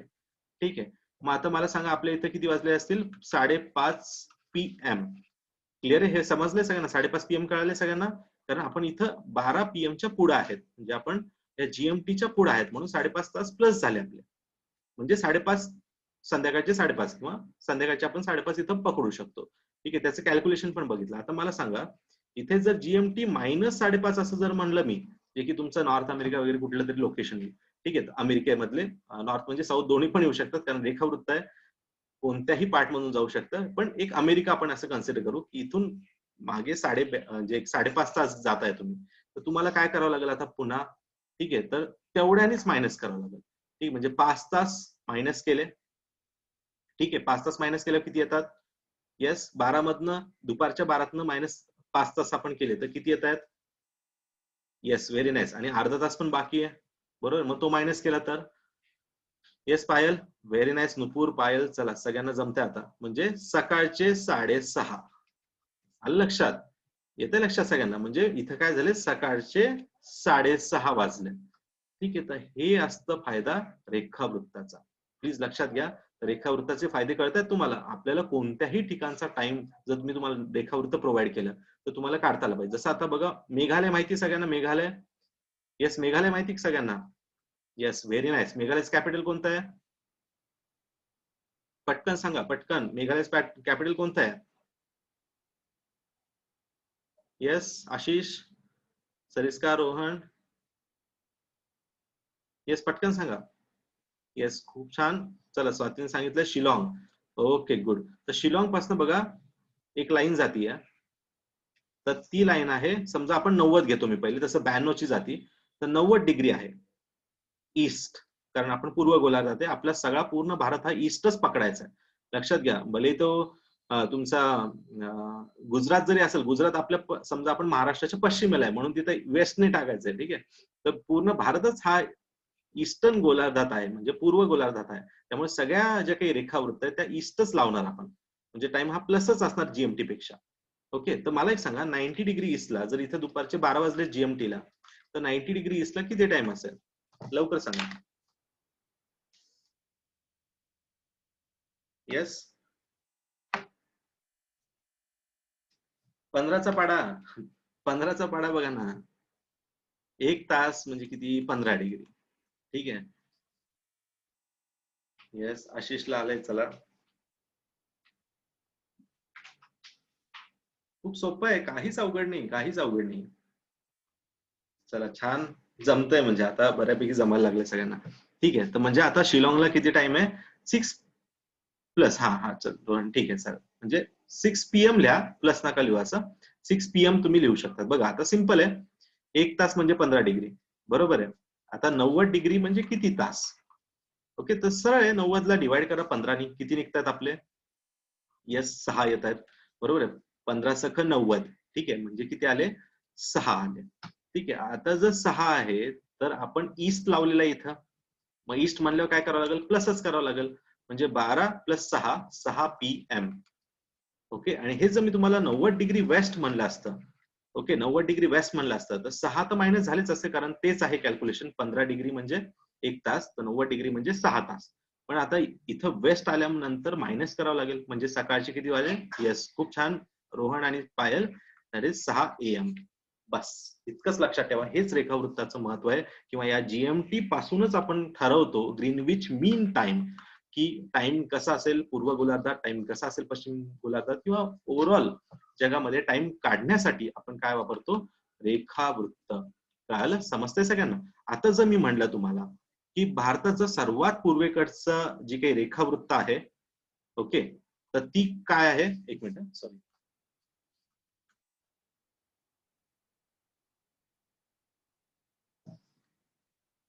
हा, तर भारताची जी काही रेखावृत्त आहे, सर्वात पूर्वेकडची रेखावृत्त, ती जवळजवळ आता 97 डिग्री आहे. आणि जवळजवळ म्हणजे एक्झॅक्ट आपण नाही बघत आहे. आणि जी काही पश्चिमेकडची आहे, ओके, पश्चिमेकडचा रेखावृत्त आहे, म्हणजे भारत या 2 रेखावृत्ताच्या, भारताचं सर्वात पूर्वेकडचं राज्य जर म्हणलं तर अरुणाचल प्रदेश आपण पकडू. ठीक आहे, आणि पश्चिमेकडचं कोणतं आहे? गुजरात. आलं लक्षात? असं जर आपण पकडलं, किंवा ही लाईन एक्झॅक्टली पश्चिम, आणि जे पश्चिमेकडचं टोक आहे आणि पूर्वेकडचं टोक आहे, असं जर आपण कन्सिडर केलं, ठीक आहे, तर ती आली समजा 67 डिग्री.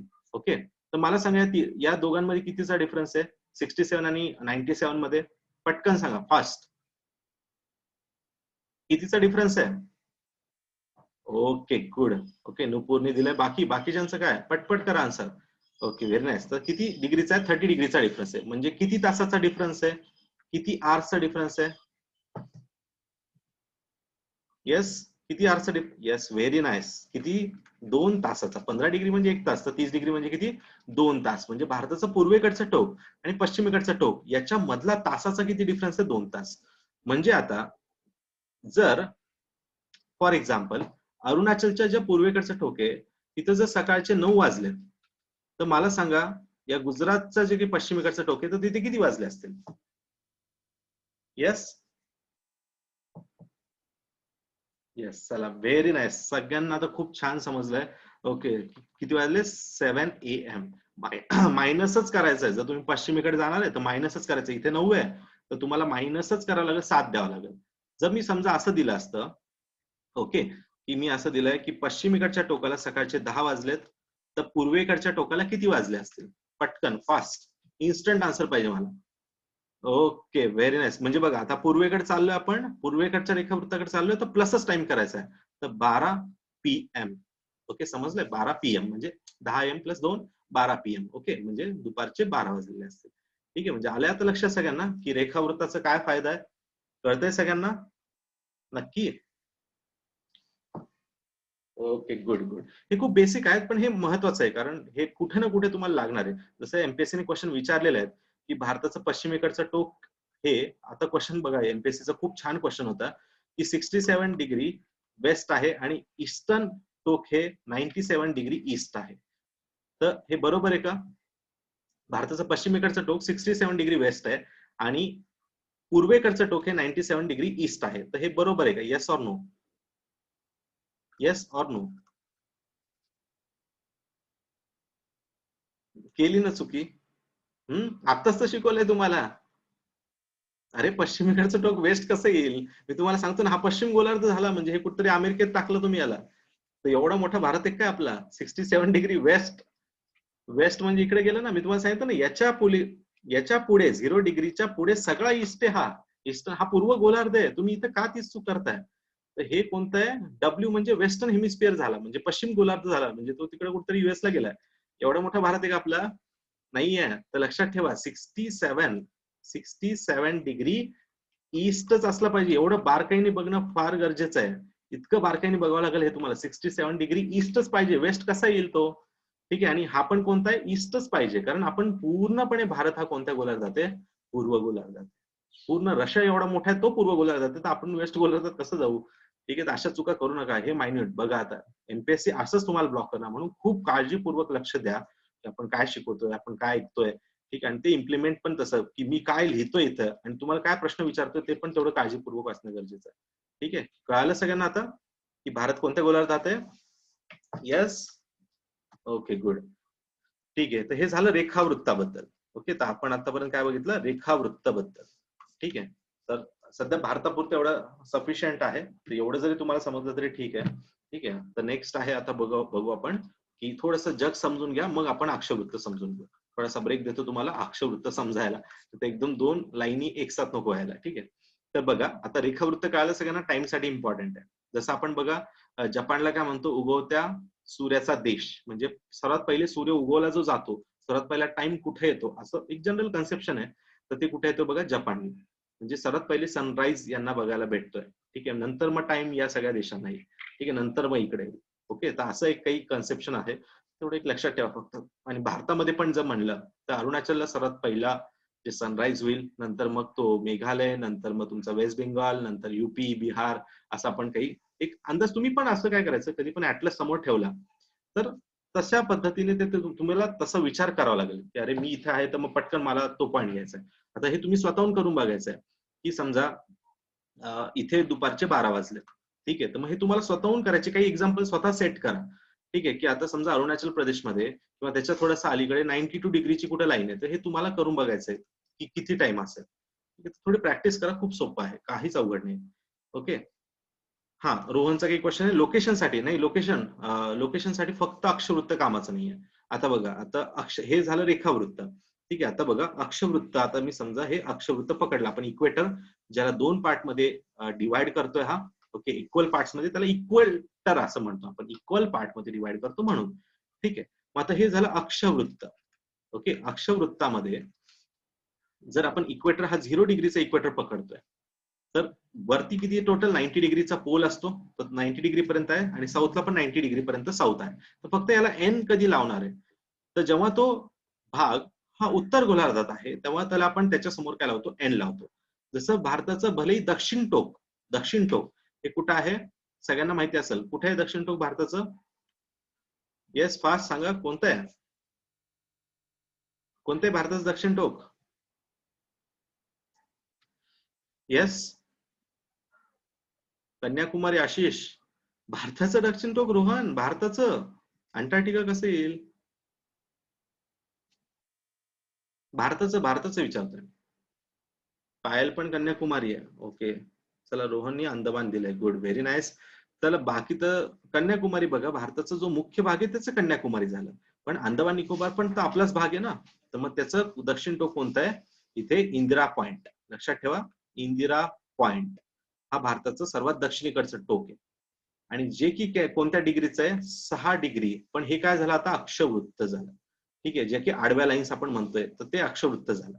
ठीक आहे, ते 6 डिग्रीला आहे. आणि भारताचं उत्तरेकडचं टोक जर म्हणलं तर एक साधारणतः 37 डिग्रीच्या आसपास येतं. पण आता या दोघांनाही आपण काय लावणार? एनच लावणार. का? कारण आपण कोणत्या गोलार्धात आहे? उत्तर गोलार्धात असल्यामुळे आपण त्याला 37 डिग्री उत्तर किंवा 6 डिग्री उत्तरच, भले हे दक्षिण टोक आहे पण त्याला 6 डिग्री उत्तरच लावायचं आपल्याला. कळतं? येते लक्षात सगळ्यांना? कारण आपण कोणत्या गोलार्धात आहे? उत्तर गोलार्धात आहे, हे लक्षात ठेवा. ठीक आहे, आपण कोणत्या गोलार्धात आहे? उत्तर गोलार्धात. ओके ओके, ठीक आहे, क्लिअर इथपर्यंत? आणि आता कोणाचा तरी क्वेश्चन होता की आता समजा, आता फॉर एक्झाम्पल कोणाचा तरी क्वेश्चन होता बघा, कोणाचा क्वेश्चन होता हा? प्लीज परत एकदा क्वेश्चन विचारा. तो लोकेशन साठी कोणतरी विचारला होता बघा. आशिष तुझा होता का? हा, रोहनचा होता. ओके ओके रोहन, ठीक आहे. आता रोहन लक्षात घ्या. ओके, मी जसं सांगितलं की 6 डिग्रीला आपला सर्वात दक्षिणेकडचा पॉइंट आहे, म्हणजे ही पूर्ण अक्षवृत्त आहे 6 डिग्रीची. ठीक आहे, कळालं? ही 6 डिग्रीची अक्षवृत्त आहे, जी की कुठून जाते? जो अंदमान निकोबारचा सर्वात दक्षिणेकडचा पॉइंट आहे, इंदिरा पॉइंट, तिथून जाते. आता अक्षय म्हणला की सर मी इथं कुठेतरी, जिथे ऍड्रेस नाही आहे काही नाही, आता पुण्यातला एखादा ऍड्रेस तुम्ही सांगू शकता कुठेतरी अडकलाय की बाबा इथे इथे येऊन जा. पण अक्षय म्हणला कुठतरी इथे अडकलाय आणि त्याचा कोणत्या तरी जगातल्या एखाद्या युरोपच्या एखाद्या शिप सोबत कॉन्टॅक्ट झाला, किंवा त्याचा वायफाय वरून काही कुठून तरी कॉल झाला, म्हणजे टेलिफोन म्हणा किंवा कुठून तरी कॉन्टॅक्ट झाला. तर त्यांनी त्याला सांगितलं की तुझं आम्हाला जे काही लोकेशन आहे ते सांग, कोणत्या लॅटिट्यूडला आहे किंवा अक्षवृत्त कुठे आहेस तू. ठीक आहे, असं त्यांनी सांगितलं की 6 डिग्रीला मी अडकलो आहे, तर इथं कोणता ऍड्रेस नाहीये सांगायला. ठीक आहे, असं कोणतं तरी आयलंड आहे तिथं तो अडकलाय, 6 डिग्रीला तो अडकलाय फॉर एक्झाम्पल. त्यांनी सांगितलं 6 डिग्री, तर हे लोक त्याला जगभर सापडतील ना. येते की लक्षात? म्हणजे ही 6 डिग्री लाईन पूर्ण जगातनं जाते ना अशी. येते लक्षात तुम्हाला? आडवी आहे ना ही, पूर्ण जगातनं जाते. तर त्यामुळे फक्त अक्षवृत्तावरून आपण लोकेशन काढू शकतो का? येस और नो? फक्त अक्षवृत्त नाही.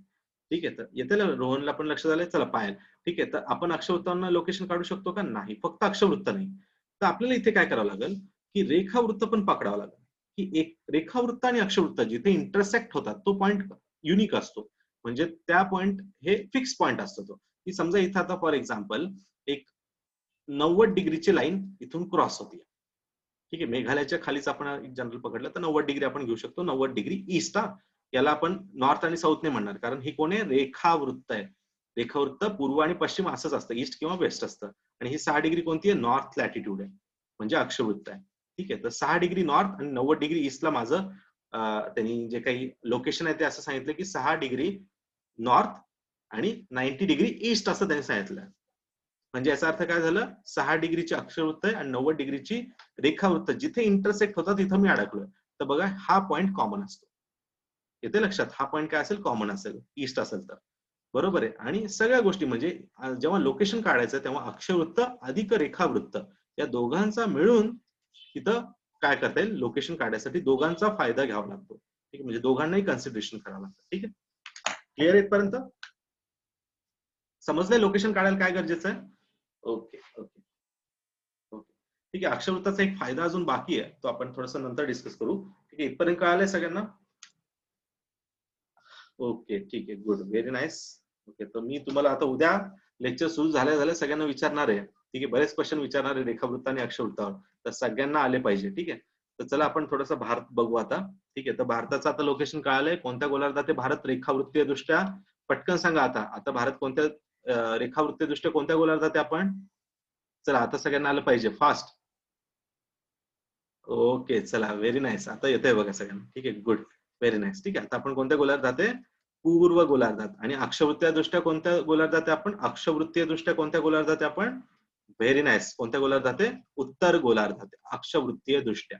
ठीक आहे, तर हे झालं भारताचं मेन. तुम्हाला कधी पण एखादा एसे आला लिहायला, निबंध आला लिहायला, तर तुम्हाला भारताचं स्थान का महत्वाचं आहे असं जर काही निबंध आला लिहिण्यासाठी, ठीक आहे, किंवा आपलं जे इंडियन ओशन मध्ये, ज्याला आपण काय म्हणतो की जो काही म्हणजे इंडियन जो काही ओशन आहे, तर त्याच्यामध्ये आपलं किती महत्वाचं आहे लोकेशन, किंवा हे स्ट्रॅटेजिकली आपण किती चांगलं वापरू शकतो, असं जरी आलं तरी तुम्हाला इंट्रोडक्शन मध्येच जे काही इंट्रोडक्शन तुम्ही करणार त्यामध्ये हे लिहावं लागेल ना की भारताचं लोकेशन काय आहे ते.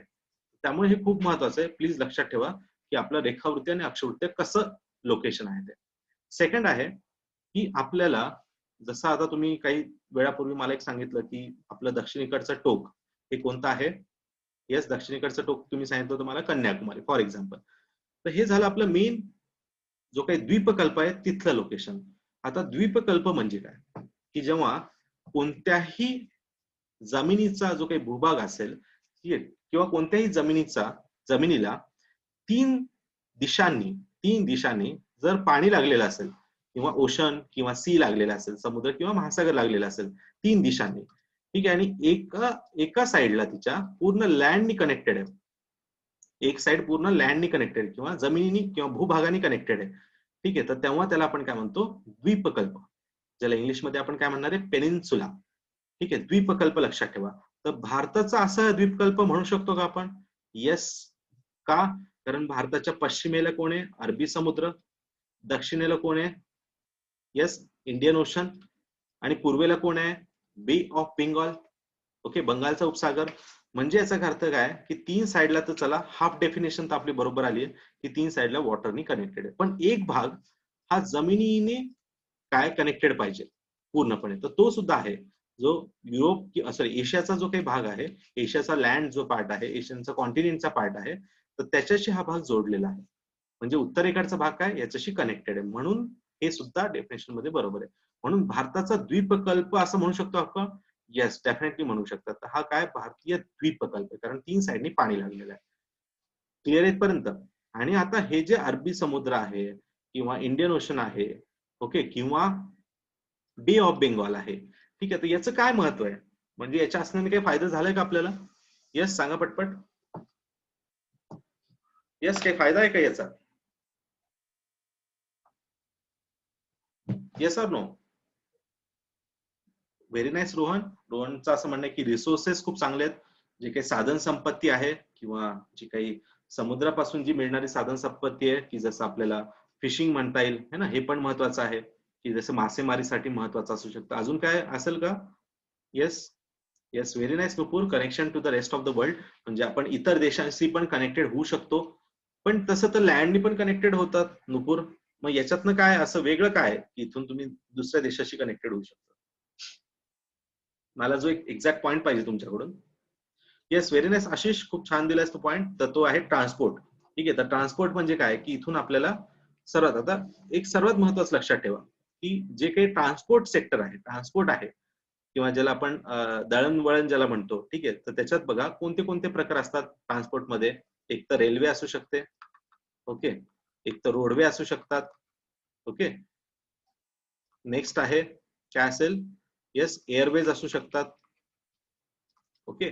तर या तीन मेजर आपण ट्रान्सपोर्ट लाईन पकडतो, रेल्वे, रोडवे, एअरवे, आणि हा अजून एक राहिली, दॅट इज द वॉटरवे. ठीक आहे, तर मला एक सांगा, सर्वात स्वस्त वाहतूक कोणती यातली? सर्वात स्वस्त वाहतूक, येस, सर्वात स्वस्त कोणती असेल?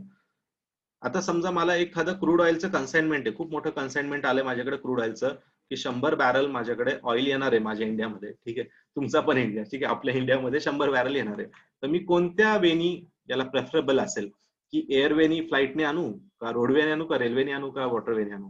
Yes, very nice, that is the waterway. म्हणजे वॉटरवेनी काय असतं की सर्वात कमी कॉस्टमध्ये आपण जास्तीत जास्त क्वांटिटी आणू शकतो. येते लक्षात? कमी कॉस्टमध्ये सर्वात क्वांटिटी, म्हणजे क्वांटिटी पण जास्त येते आणि कमी कॉस्टिंग लागतं, म्हणजे ज्याला चिपेस्ट म्हणतो. चिपेस्ट ट्रान्सपोर्टेशन मोड कोणता आहे, तर दॅट इज वॉटरवे. ठीक आहे, लक्षात घ्या. तर त्यामुळे वॉटरवे हा खूप महत्वाचा असतो आणि खूप चांगली गोष्ट आहे की इंडियाला एवढा मोठा वॉटरवे, ऑलमोस्ट 7,500 किलोमीटरची आपल्याला ती काही कोस्टलाईन लागली आहे. ठीक आहे, आणि जवळजवळ 9 राज्य आपले हे कोस्टल राज्य आहेत, म्हणजे ज्यांना समुद्र किनारा लागलाय असे 9 राज्य आहेत. तर आणि 4 युटीज पण आहेत, त्यांना पण विसरून नाही जमणार. ठीक आहे, तर 4 युनियन टेरिटरीज आहेत आणि 9 राज्य आहेत. हे बघणार आहेत आपण, त्याचं टेन्शन न घेऊ, आपण हे जाऊ डिटेलमध्ये. तर यांना समुद्र किनारा लागल्यामुळे काय होतं की आपल्याला हा जो काही cheapest mode of the transportation आहे तो ओपन झालेला आहे. ठीक आहे, तर हे खूप महत्वाचा पॉईंट इथे कव्हर होतो. जसं की आता समजा असं आपण पकडू की इथे पंजाब आणि हरियाणा आहे. ओके, आता इथून मला एक अफगाणिस्तान मधून समजा, किंवा चला इथे अफगाणिस्तान नका घेऊ, पाकिस्तान अफगाणिस्तान सोडून द्या, आता कझाकिस्तान आहे इथे वरती, त्याच्यासोबत आपले थोडे रिलेशन चांगले आहेत. इथून मला काहीतरी आता थोरियम आणायचं, फॉर एक्झाम्पल, थोरियमची गरज नाही, थोरियम इंडियात खूप आहे, युरेनियम आणायचं असं समजा. ठीक आहे, तर युरेनियम आणायचं आहे मला. तर मला म्हणजे आपण बघा इथं राज्य जरी चेंज करतोय तर 10 परमिशन घ्यावं लागतात आपल्याला. ठीक आहे, 10 टोल नाके भरावे लागतात. तर इथून एवढे तुम्ही देश पाकिस्तान वगैरे सगळीकडनं येणार, तर ऑब्व्हियसली ते खूप अवघड असेल. आणि प्रॉपर रोडवेजनी पण येण्याचे पण एक अजून एक असतात की इथे खूप माउंटेनियस रिजन असेल तर तो पण एक बॅरियर असतो, किंवा या बाकी देशांची परमिशन घ्यावं लागेल. या सगळ्या गोष्टी आल्या, म्हणजे तेव्हा जाऊन कुठे पंजाब हरियाणामध्ये येईल. सर जर इंडियाला पूर्ण लँड असे इथून काही देश लागले असते तर नक्कीच तो एक लॉस इंडियाला झाला असता. पण लकीली काय की जेव्हा तुम्ही वॉटरवेज वापरतात, जसं की आपण आता इथे कतार पकडू, कतारमधून आपल्याला काय आणायचं, नक्कीच आपल्याला इथून काय डायरेक्ट वॉटरवेने जायचंय, कोणाची काही परमिशन, ट्रान्सपोर्टेशनसाठी कोणाची काही परमिशन घ्यायची गरज नाही. आपण डायरेक्ट त्यांच्याकडून कन्साइनमेंट घेतलं आणि ते घेऊन इथं आलो. म्हणजे आपल्याला सिंपल, इथं कोणाचा काही टोल नाका भरायची गरज आहे किंवा काय काय इथं आहे काही गरज, पाहिजे तेवढी क्वांटिटी आपण आणू शकतो. म्हणजे हा बेनिफिट असतो तुम्हाला कोस्टल लाईन असल्याचा. ठीक आहे, की आपण easy mode of the transportation किंवा cheapest mode of the transportation active करू शकतो आणि इतर देशांना पण एक्सपोर्ट करू शकतो. की जसं जपानला आपण जे काही आयर्न आहे तर ते आपण इथून एक्सपोर्ट करतो आणि ते पूर्ण वॉटरवेने होते. इथे स्टेट ऑफ मलाक्का आहे, तर तिथून इंडोनेशिया वगैरेचे काही भाग इथून आपण घेऊन जातो आणि डायरेक्टली जपानला प्रोव्हाइड करतो. तेच जर जपान समजा इथे कुठेतरी आत असतात, तर नक्कीच बघा आपण यांना पाठवण्यासाठी चायना क्रॉस करा, मग मंगोलिया क्रॉस करा, मग तिथे जाऊन पोहोचला असतो. तर असं बरेच काही इश्यू येतात. जसं की आता इथे मंगोलिया आहे, तर त्यांच्यासोबत आपला ट्रेड लगेच कमी होऊन जातो. कारण इथं मध्ये पूर्णपणे काय होतो, लँडचा पार्ट येतो किंवा दुसरी कंट्रीची, मग त्यांच्यासोबत रिलेशन तसं असणे गरजेचे असतं. आणि अजून एक बेनिफिट असंही म्हणता येईल आपल्याला, की जेवढा पार्ट हा वॉटर बॉडीचा असेल तेवढं टेन्शन कमी असतं. बघा आपला लँडचा पार्ट एवढाच आहे फक्त कनेक्टेड. ठीक आहे, बट किती टेन्शन आहे आपल्याला, चायना काहीतरी घुसखोरी करतोय, ओके, इकडून पाकिस्तान काहीतरी घुसखोरी करतोय. ठीक आहे, कंटिन्यू काही ना काही बॉर्डर इश्यूज चालू असतात. तिथं आपलं आर्मीवरती जो खर्च आहे किंवा बऱ्याच गोष्टींवरती खर्च जो आहे तो नक्कीच जास्त असतो. तेच ऑस्ट्रेलिया बघा किती लकी आहे, न्यूझीलंड किती लकी आहे, की पूर्ण सगळ्या वॉटर बॉडीचा पार्ट आहे, आपला आपला एकटा तिकडा आहे आणि काही बॉर्डरला तेवढे इश्यूज त्यांना फेस नाही करावं लागेल जेवढे आपण इथं बॉर्डर्सला इश्यू फेस करतो तेवढे. तर हे झालं स्ट्रॅटेजिक लोकेशन इंडियाचं, की कसं ट्रान्सपोर्टेशनला फायदा येईल किंवा बाकी गोष्टींना कसा फायदा होईल, या सगळ्या गोष्टी येतात. ठीक आहे, क्लिअर इथपर्यंत समजले सगळ्यांना? ओके, तर आपल्याला सराउंडिंग कोणते कोणते देश आहेत एकदा बघून घ्या. ठीक आहे, आता थोडंसं या इंडियावरती. इंडिया हा एशियाचा भाग आहे, थोडं लक्षात घ्या. इंडिया हा कोणाचा भाग आहे, एशियाचा भाग आहे. आणि एशियामध्ये तशा भरपूर कंट्रीज येतात, ते वाटल्यास आपण उद्या कव्हर करू.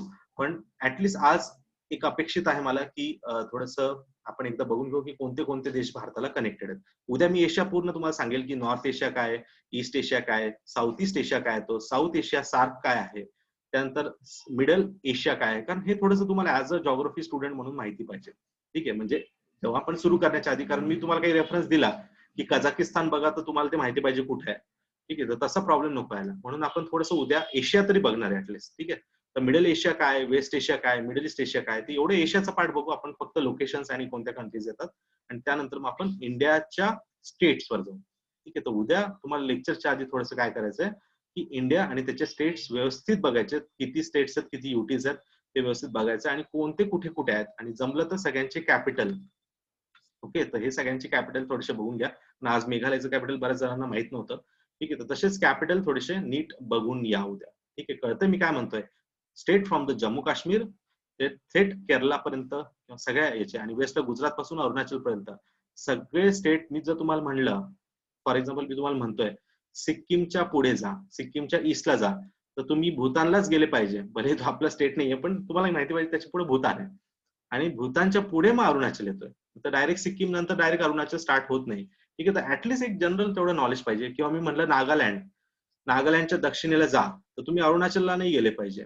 म्हणजे माइंड मध्ये जे आहेत, कारण आपण पूर्वांचल शिकणार आहे, तर तसं नाही व्हायला पाहिजे. तर नागालँडच्या खाली काय येतं मग? येस, कोणता स्टेट आहे? मणिपूर. ठीक आहे, मग तुम्हाला लक्षात आलं पाहिजे मणिपूर, मणिपूरच्या खाली मिझोराम आहे. तर हे थोडंसं एक अंडरस्टँडिंगसाठी पॉलिटिकल मॅप चांगलं माहिती असणं खूप गरजेचं आहे. ठीक आहे, तर प्लीज उद्या येताना पॉलिटिकल मॅप ऍटलीस्ट रीड करा.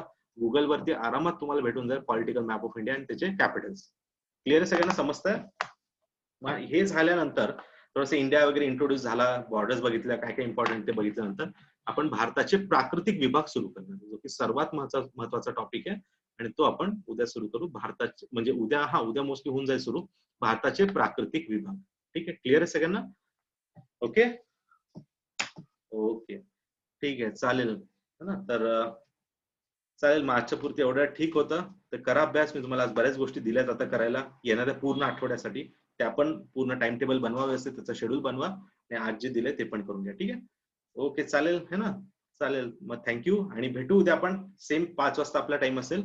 आणि चालेल, ठीक आहे, ओके, चालेल. आणि काही डाऊट्स असेल तर नक्कीच तुम्ही विचारू शकता. ग्रुप ओपनच आहे सगळ्यांसाठी, तुम्ही त्याच्यावरती टेक्स्ट करू शकता. ठीक आहे, ओके, चालेल चालेल.